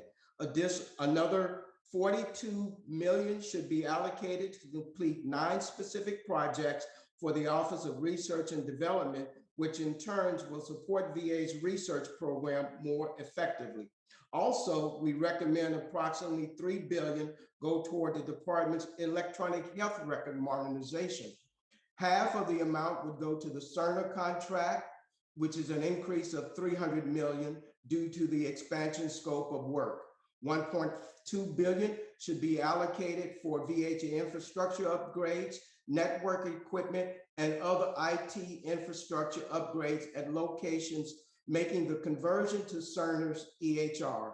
The remaining funds would be designed for the project management office and accelerate deployment of VA centralized scheduling system in FY 2022. This completes my portion of the oral testimony, and I look forward to answering any questions you may have. Thank you, Mr. Butler, for your testimony. I now recognize Mr. Murray for 5 minutes for his testimony. Thank you, Chairman Takano, Ranking Member Bost, and members of the committee. On behalf of the Independent Budget Veteran Service Organizations, thank you for the opportunity to offer our comments regarding economic opportunity issues and infrastructure. While VA has received increased funding levels, a persistent lack of regular oversight, IT development, resources for facilities management, modernization, and sufficient personnel numbers continue to negatively impact access for an increasing number of veterans. The recent BLS veteran unemployment numbers are 4.4%. It's lower than it has been in the past year, but there's still a ways to go. The IBVSOs strongly support programs like Vet Tech and VRAP to strengthen existing retraining job opportunities and establish new resources to get veterans gainfully employed. The early successes of programs like Vet Tech and VRAP show that an investment in veteran economic outcomes is incredibly beneficial. The IBVSOs call for full funding of veteran employment programs such as these. VA's VR&E program has successfully helped many service-connected veterans pursue employment and educational opportunities. However, the IBVSOs remain concerned about high caseloads VR&E counselors maintain, as it limits the amount of time they can spend with veteran clients assessing their current status, needs, goals, and what determines meaningful employment for that veteran. The IBVSOs recommend VAIG conduct an assessment of the VR&E program, especially after the changes driven by COVID-19. We believe it is vital to understand how COVID affected this office and how the counselors were able to pivot to change in situations. This assessment will determine the average amount of time each counselor spends working with a veteran, the rate of staff turnover, the length of time in between counselor engagements, and the length of employment for veterans having gone through VR&E. We also believe there should be more regular information available about VA programs like this, similar to the Monday morning workload report from VBA. The digital GI Bill upgrade is long overdue improvement to a critical program office within VA, which will accommodate many requests Congress and VSOs have been making for years. A project such as this will help set up VA for success for future years to come. Congress must provide robust oversight on this upgrade to ensure this latest IT improvement is correctly implemented and mistakes of the past are not repeated. Our nation's infrastructure needs improvement, and with a proposed much needed infusion of $18 billion for VA facilities, it's potentially part of a larger national infrastructure package.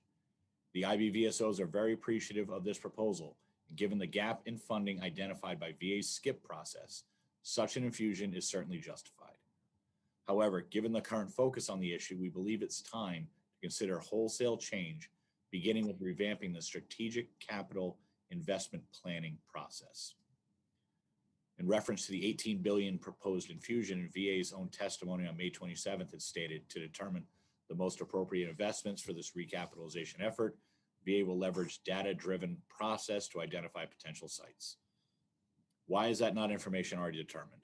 What is the purpose of having a SKIP process if it's not to determine priorities in infrastructure? The SKIP process needs to change to reflect an actual plan of projects so they can be completed based on priority. Insufficient personnel is also an obstacle to timely and cost-effective infrastructure and maintenance and construction. The IBVSOs recommend that VA increase its internal capacity to plan and manage infrastructure and construction projects by hiring additional personnel with subject matter expertise in the Office of Construction and Facilities Management, within each VISN, and at every VA medical center. Congress should also consider utilizing the Army Corps of Engineers to manage some or all of VA major construction projects, as well as private sector construction management services to increase timeliness and cost effectiveness. Finally, while we await the formation of the Air Commission, we do not believe we should wait for its completion to conduct maintenance, critical upgrades and modernizations, and new construction of already necessary facilities. The AIR process will inform the future of VA infrastructure, but the $60+ billion backlog represents infrastructure needs now. Chairman Takano, Ranking Member Boss, this concludes my portion of the testimony. Be pleased to answer any questions you or any members may have.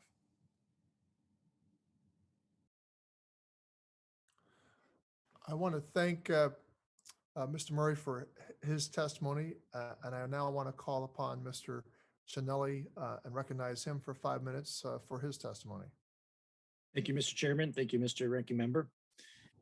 Inclusive congressionally chartered veteran service organization working for our fellow 19 million American veterans and their families.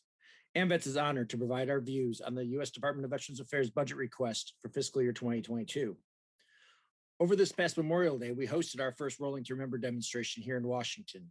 This is now the nation's largest veterans event, annually bringing together tens of thousands of veterans advocates from across the United States, riding their motorcycles to highlight critical issues, to demand increased accounting for the 82,000 service members still missing in action, as well as raise awareness of the many veterans dying by suicide each day.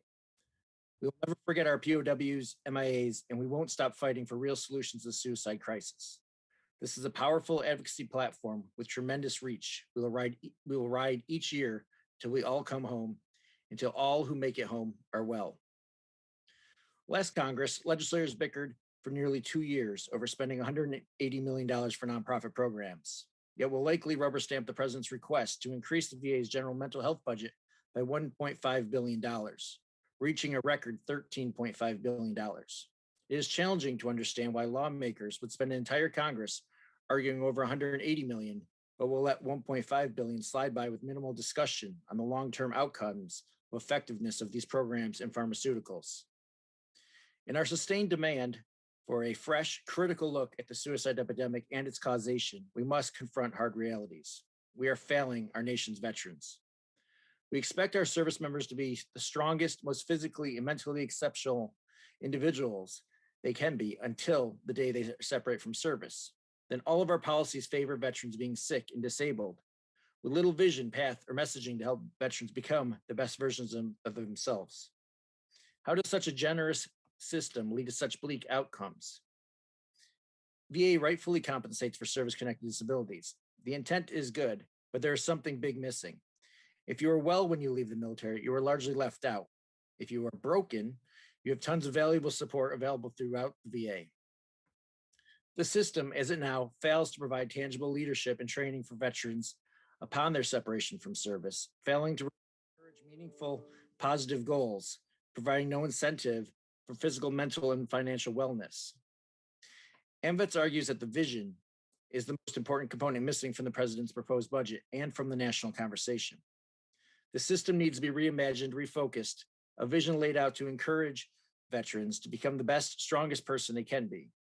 We need policies, benefits, and VA and VSO employees all systemically encouraging that outcome. We need to stop the victimization conversation. We need to stop telling veterans that they're victims and suicidal. We need to focus on thriving, not just surviving. Where is the positive messaging? Where are the billboards of veterans who've overcome great odds and lived incredible lives, served their communities, built businesses, achieved incredible physical feats, and taken care of their family and friends? Why, as veterans, are we being inundated with messaging suggesting that we are suicidal? We were Marines for life, Army strong, forged by the sea, aiming high, but now we're veterans suicidal? The messaging is wrong and it matters. The president's current budget justification reads the 2022 budget requests for the VA, fulfills the president's sacred promise to care for America's veterans, their families, and survivors when they return from harm's way. But what if it read the 22 budget request for the VA will assist veterans and survivors in their efforts to achieve their personal goals, maintain a state of physical and mental wellness, provide service to their communities, and become their better selves? That describes the mindset VA needs in planning for FY22 and beyond. Coming up with a productive, modern version and a strategy is worthy of a presidential task force, which we propose in our written testimony. While the words of President Lincoln were true post-Civil War, this is not the reality for veterans today. Despite our injuries, we can do great things, and we need the VA to help us with that. We need a VA that incentivizes veterans to push themselves to be better. We need to get out of the business of spending billions on ineffective mental health services and pharmaceuticals focused only on treating veterans' symptoms. Instead, fund proactive programs that train veterans how to live happy, healthy lives of purpose. We need our president and this Congress to form a clear vision to build a VA focused on helping veterans reach their full potential. And that can start here with you this budget cycle. We owe an incredible debt of gratitude to the VA for their efforts as this relates to COVID-19 pandemic. The VA and its staffs have done an incredible job in administering vaccines and treating the tens of thousands of veterans who were infected. Our thoughts are with the families of veterans who died as a result of the virus. We know that had not been for the incredible actions of the VA and its staff, many more veterans would have lost their lives. We're grateful. AMVETS is honored to have this opportunity to present our views to you today. Understand that we are proposing some significant changes moving toward a VA of the future. We look forward to working with this committee on this and the many other issues. AMVETS will always strive to create better policies that lead to better outcomes for the some 19 million veterans we serve. That concludes my testimony. I look forward to your questions. Well, thank you, Mr. Cinelli, for your testimony. All of your written testimony in full will be included in the hearing record, as will the full written testimonies of all of our witnesses. I will now recognize myself for 5 minutes of questioning of the second panel. My first question is for the AFGE. Mr. Loeb, AFGE was very critical of the last administration for ending official time.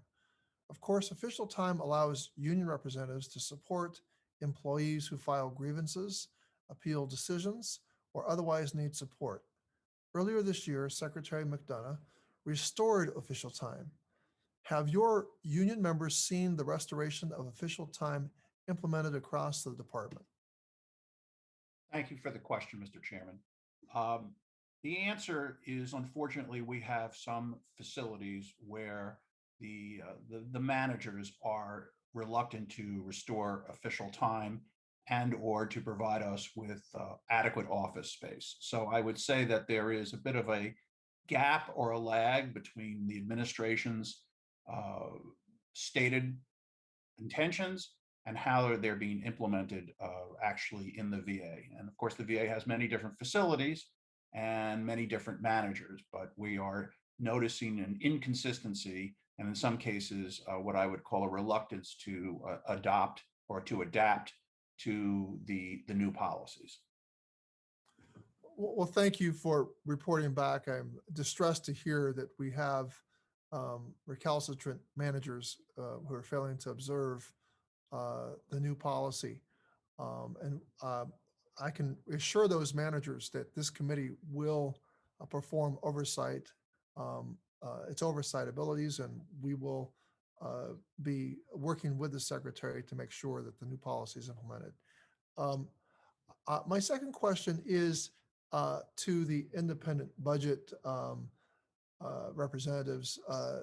The independent budget recommends an additional 1,000 FTEs for the Veterans Benefit Administration to primarily address the rising VA claims backlog and prepare for the influx of claims from the recent addition of 3 new diseases to the Agent Orange presumptive list. The VA budget allots 334 FTEs to the claims backlog. For the panel, do you think this will be enough? Why or why not? And anyone can jump in on that question. Thank you, Chairman. I'm not sure that we believe what is going to be the appropriate amount, whether the 350 or 1,000, but what we do know is we're already seeing an increase in backlog cases. We're seeing that NEMR is now being applied to Blue Water Navy cases and the 3 new diseases for Agent Orange. All of those are going to create a lot more claims and create a backlog, coupled with the pending exams, CMP exams within VHA and the contractors. It's almost like a perfect storm coming.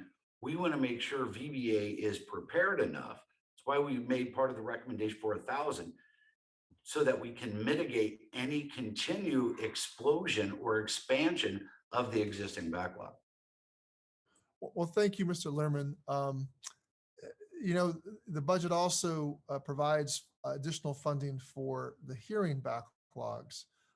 Does anyone from the independent budget have a comment as to the adequacy of that amount? Thank you, Chairman. We recommended an increase of 100 FTE for the Board of Veterans Appeals every year for the last several years. This year, we increased our recommendation to 200, given the fact there are 91,000 pending hearings, an increase of 15,000 over the previous year. So while the 163 is a great start to include 35 additional veterans law judges, we're not sure it's going to be enough to overcome this existing hearing backload, as it has been persisting for many years, and it only has gone down to about 60,000 pending hearings. And we want to find a way to eliminate this backlog. Well, thank you for that. Let me just check to see how much time I have left, because I'm not seeing my screen. I have about 30 seconds. In your written testimony, Mr. Lerman, you note concerns regarding staffing levels in the VA VR&E office. Can you please detail these concerns for the committee and the importance of long-term retention for VR&E counselors to ensure consistent delivery of services to veterans? Thank you, Chairman. I will defer this to Patrick Murray from the VFW. Mr. Chairman, a really important change and modification to the VR&E office was the digitization of their processing. They're almost complete with that. The current staffing model, we believe, needs to be addressed with these changes. How did COVID affect the client-counselor relationship during the past year? Were they able to pivot appropriately the way that they were supposed to, the way that the transition counselors were not? So we really want to see some pretty robust oversight with the VR&E staff. They've had a hard time meeting that 1 to 125 counselor to client ratio for years. Well, thank you for that, and I appreciate the conciseness of your response, but also it's also that the fullness of it. Representative Brownlee, I recognize. Actually, it's Mr. Boss, Ranking Member Boss. I recognize you for 5 minutes. Yeah, thank you, Mr. Chairman. And the question I have is I'm going to throw to each as I go down through each one of our witnesses. First off, starting with Mr. Learman, many of the comprehensive toxic exposure bills that we're working on in the House and the Senate, they can have a really, really high price tag. And they total in some cases as much as $1 trillion in mandatory money and would require offsets to comply the pay-go rules. We're all wanting to work on this, but we're wanting input from you. What would be your proposal of an offset that you would support to try to get that done? Thank you, Ranking Member Bost.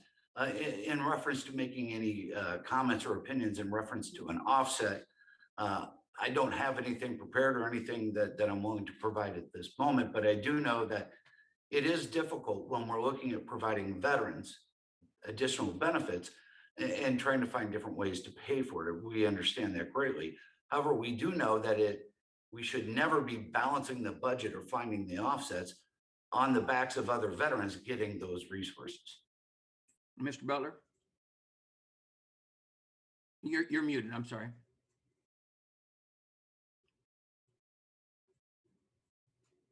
I would agree with Mr. Lieberman's comments that, while we understand the difficulties in coming up with a way to pay for these increasing costs, we should never take funds from other VA programs to pay for those, to offset those programs to pay for the benefit.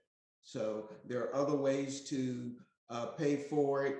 I'm not sure what that is at the moment, but we can't afford to sacrifice the benefits that veterans have earned to support other programs.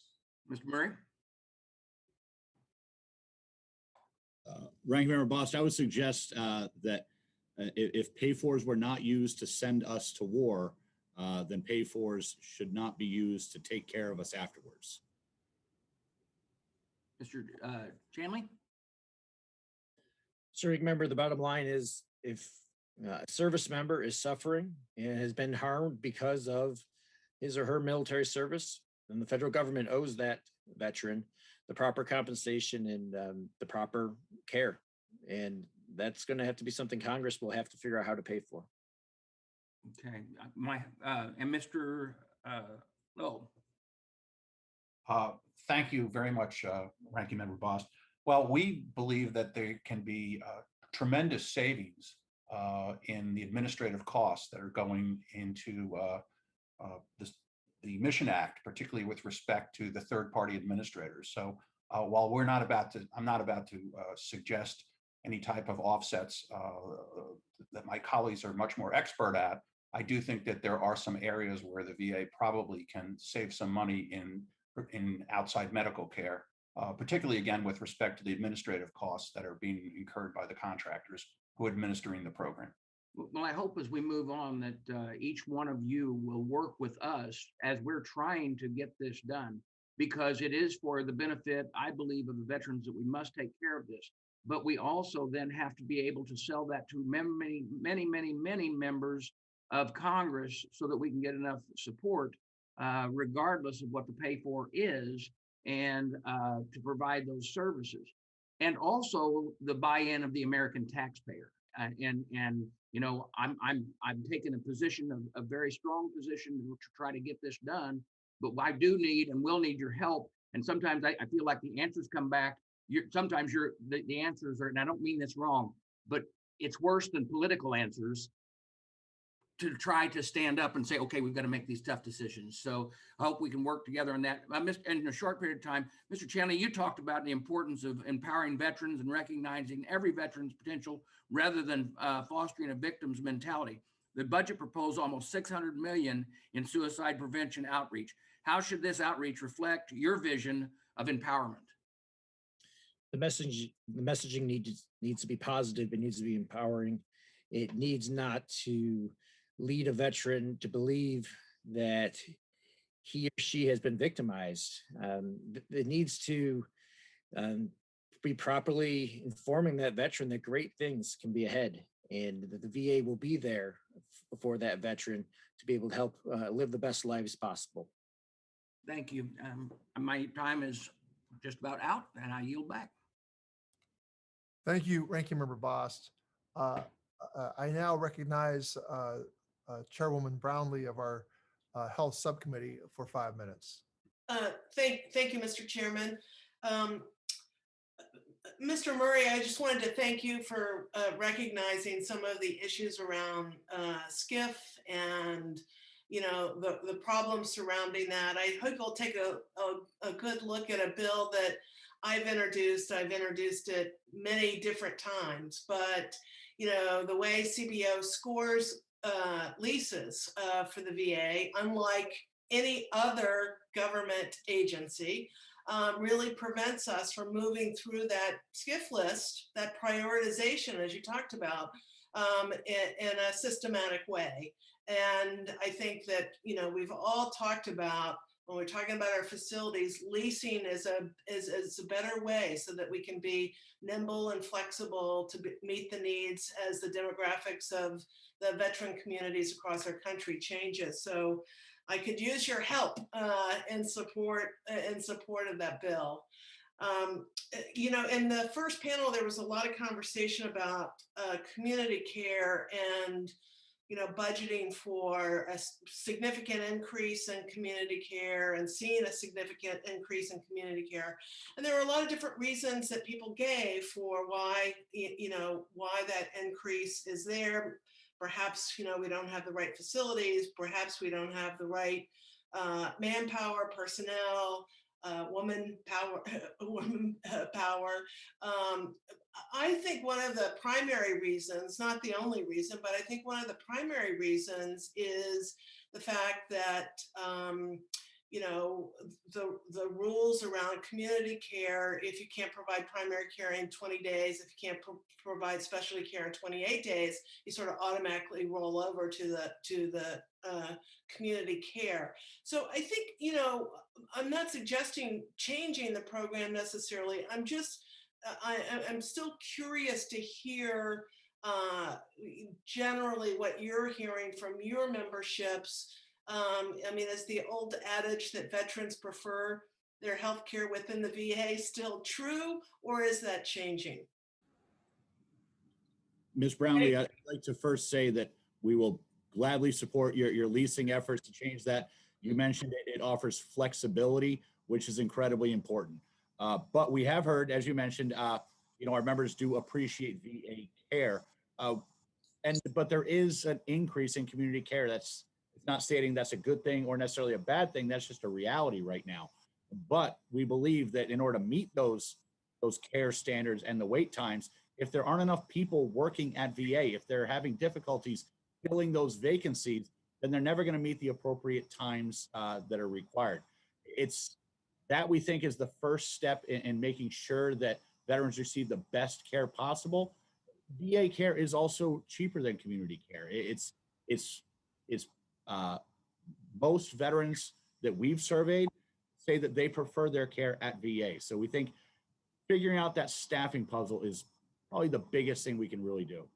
Great. I see heads shaking, so seems to be general agreement in that statement.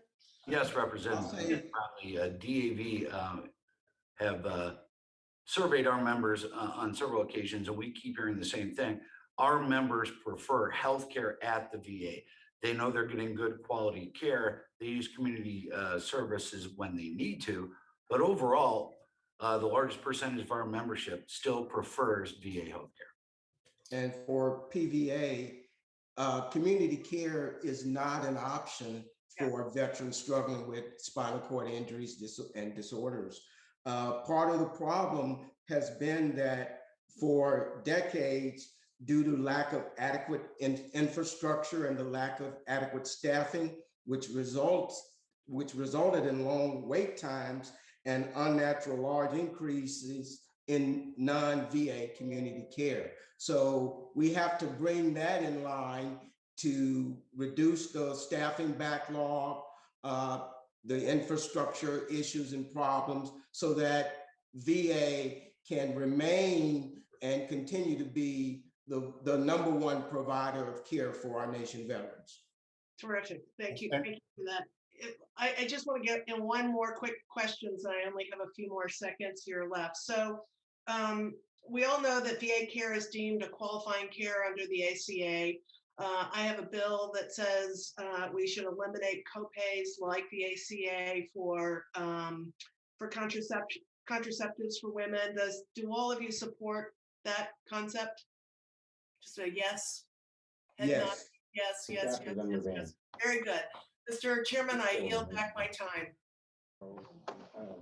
Thank you, Chairwoman Brownlee. I now recognize the chairman of our subcommittee on technology modernization. Your target, you said? And from Indiana for Yep, 5 in minutes. that Highland, whatever that's called. Mr. Mervan, you're recognized for 5 minutes.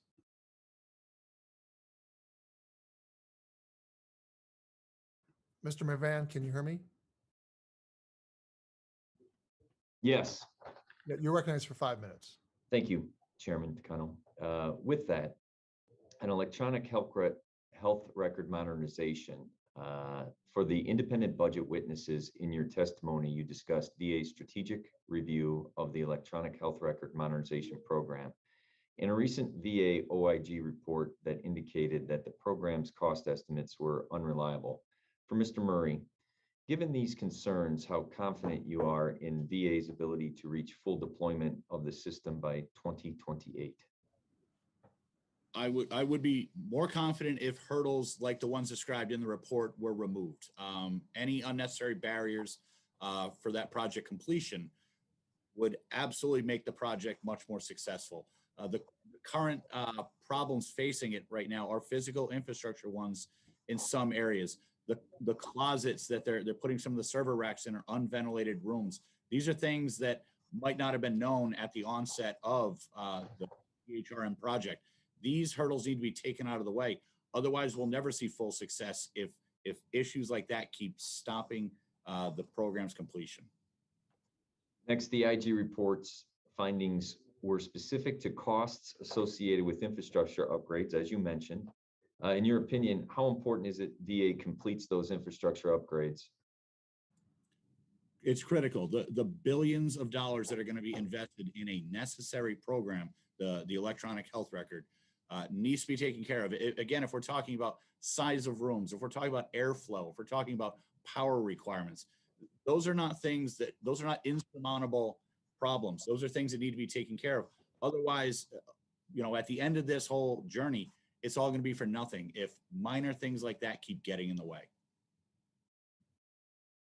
And when it comes to the electronic health record modernization, how critically important is the success of this program to the veteran community?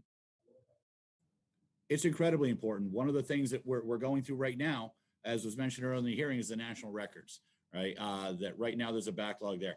Making sure that the electronic health record is fully implemented properly is going to help out service members and veterans today and going forward in the future to make sure that there's a seamless transition to make sure that the electronic records that we're bringing VA into the 21st century, finally. And then my final question, how can Congress or how can we better support VA in its efforts to modernize its aging IT systems? Fully funded IT projects, dedicated IT funding for specific projects. Recently, the digital GI Bill, as was mentioned earlier, was given a dedicated line item to complete that project fully. We need that to happen. That's a critical component for the GI Bill and education programs.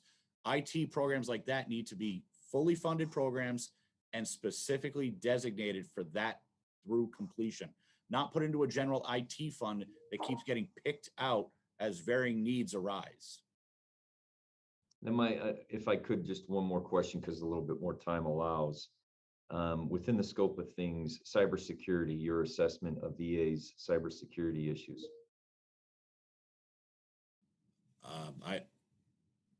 I am not a cybersecurity expert, sir. Okay, I just wanted to know, you knew budgets back and forth, so I thought I'd ask.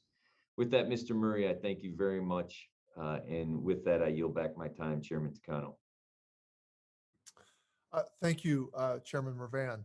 I now recognize the chairman of our O&I Subcommittee Chairman Chris Pappas for 5 minutes.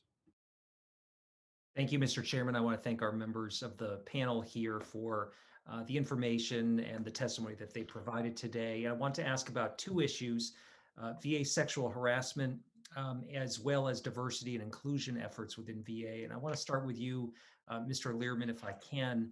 The issue of sexual harassment is one that has taken the attention of our committee, and we really have to do all we can to address this head on. We know that in 2019, 25% of women veterans reported experiencing sexual harassment while seeking care at VA. That's compared to 5% of non-veteran women who reported experiencing sexual harassment at private sector facilities. A GAO report in 2020 showed that more than 20% of VA employees experienced sexual harassment at the workplace over a 2-year period. And it's well documented that women, people of color, LGBTQ veterans experience this at higher rates. There's also a reluctance of people to come forward and report this.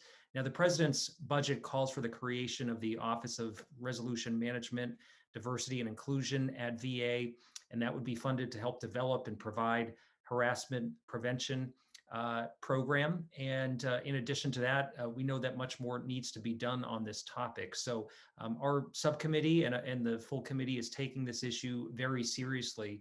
And I'm wondering, Mr. Learman, if you might offer some thoughts on some of the legislation that is pending out there, the funding that's included in the budget, and what efforts you think should really motivate this committee to try to improve this situation and make sure that everyone feels safe accessing care at VA and feels safe in the workplace. Thank you very much, Mr. Pappas. DAV has been long advocating for sexual harassment awareness and training, and we believe that, as well as inclusion of diversity, if we're not paying enough attention to it within VA or VHA, that can be a deterrent to many veterans getting the health care and the benefits they actually need. DAV has been a long proponent of these types of pieces of legislation. We believe that the creation of this office can help go a long way to reduce many of our brothers and sisters who do not feel safe coming to the VA or don't feel included, or they're not being getting their health care concerns addressed because they're not coming out or being honest with their VHA providers, which is important for their long-term health care. So yes, we think all of these are a great idea, and we support the creation of this new office. Well, thanks for those comments. And maybe I could switch gears to Mr. Loeb and talk a little bit about VA workforce and diversity and inclusion efforts specifically. We know that both in the public and private sector, organizations that have diversity among managers and employees are more successful in achieving their mission. And I'm wondering if you can offer any thoughts on some of the data that we've seen lately, including AFG's 2020 survey that finds that more than 3/4 or 78% of VA employees said that racism is a problem at the VA. I think we can talk about this issue in a number of different dimensions, including the lack of inclusive and equitable hiring practices, widespread biases that exist against women and minorities. But I'm wondering if you have some thoughts about diversity and inclusion, some of the efforts we've seen of late from VA, and what more needs to be done there. Well, thank you for the question, Mr. Pappas. AFG fully supports the president's budget proposal, specifically the creation of the Office of Resolution Management, Diversity, and Inclusion. As you mentioned, AFG did its own study on racial disparities and systemic racism at the VA. We discovered that in 2019, only 2.5% of African-American applicants for management positions were actually selected at the VA, which, given the high participation of people of color in the VA workforce, just struck us as being out of sorts, to put it mildly. As a result, we very, very much support this office, and we think it could do a fair amount to bring some greater level of understanding and sensitivity to the problems of both systemic racism, sexism, and other types of various types of discrimination that exist at the VA. Well, we thank you for your outspokenness on this, for the data that you've helped provide through AFGE. And with that, I yield back, Mr. Chair. Thank you, Chairman Pappas. I do see that Chairwoman Marcy Captors is still on the call. She's still, but I want to give her a chance to maybe turn on her camera and ask questions. But if not, it does not appear that I have any more members in the question. Oh, there she is. Chairwoman Captor of our Energy and Water Appropriations Subcommittee. Recognize you for 5 minutes. Thank you, Mr. Chairman. I didn't have questions. I just wanted to say to each of the gentlemen who has testified today, thank you so very much for your voices. Thank you for those who you represent. I can tell you from my years of service in the Congress, were it not for you, we would not be able to improve services to our veterans. And I know how important you are, as do all of the members of this committee. So I just wanted to say thank you very, very much. And onward, keep doing your good work. It truly matters. Thank you. And thank you, Mr. Chairman, members. Thank you, Chairwoman Captor. Thank you, all members who participated today. I want to thank all the members, of our witnesses on the second panel. I will now dismiss our witnesses. I now recognize Mr. Boss for any closing comments he may have. Thank you, Mr. Chairman. I just appreciate all the witnesses that came forward. Hopefully we will be working together on all of these issues, and thank you for your input. And as always, enjoy all of the information that we get from you. Thank you. Well, thank you, Ranking Member Bost. I'd like to close with a few final points. Let me just say I appreciated the civility and the spirit of comity that was displayed by members of both sides of the aisle, despite the different points of view and different political philosophies. The engagement was respectful and I think befitting of the bipartisan history and culture of this committee. It's very encouraging to receive a VA budget that gives much needed attention to the areas of the department that needs more resources and reforms. However, I need to say that members from both sides of the aisle pointed to issues and problems that affect veterans across the nation, and these need to be addressed. One issue that was raised many times is the need for more transparency with the budget process. The committee passed bipartisan legislation on the House floor to strengthen VA budget oversight. This bill is important, and we're working with our Senate counterparts to make sure it becomes law. However, the committee need not wait for this bill to become law. And I was pleased to hear that Secretary McDonough stated that he was not intending for that bill to become law, to be more forthcoming with more specificity and detail on the intentions of the department. I plan on working with the Secretary and all of our committee members to gain a deeper understanding of the budget during the weeks ahead and ensure accountability. This is the role of Congress, whether it is in the hands of one party or the other. It is our institutional role, it's our constitutional duty. Again, I'd like to thank all our witnesses for their contributions to today's discussion. All members will have 5 legislative days to revise and extend their remarks and include extraneous material. Again, thank you all for appearing before us today. Thank you for what you do and your advocacy on behalf of our nation's veterans. And I now declare this hearing to be adjourned.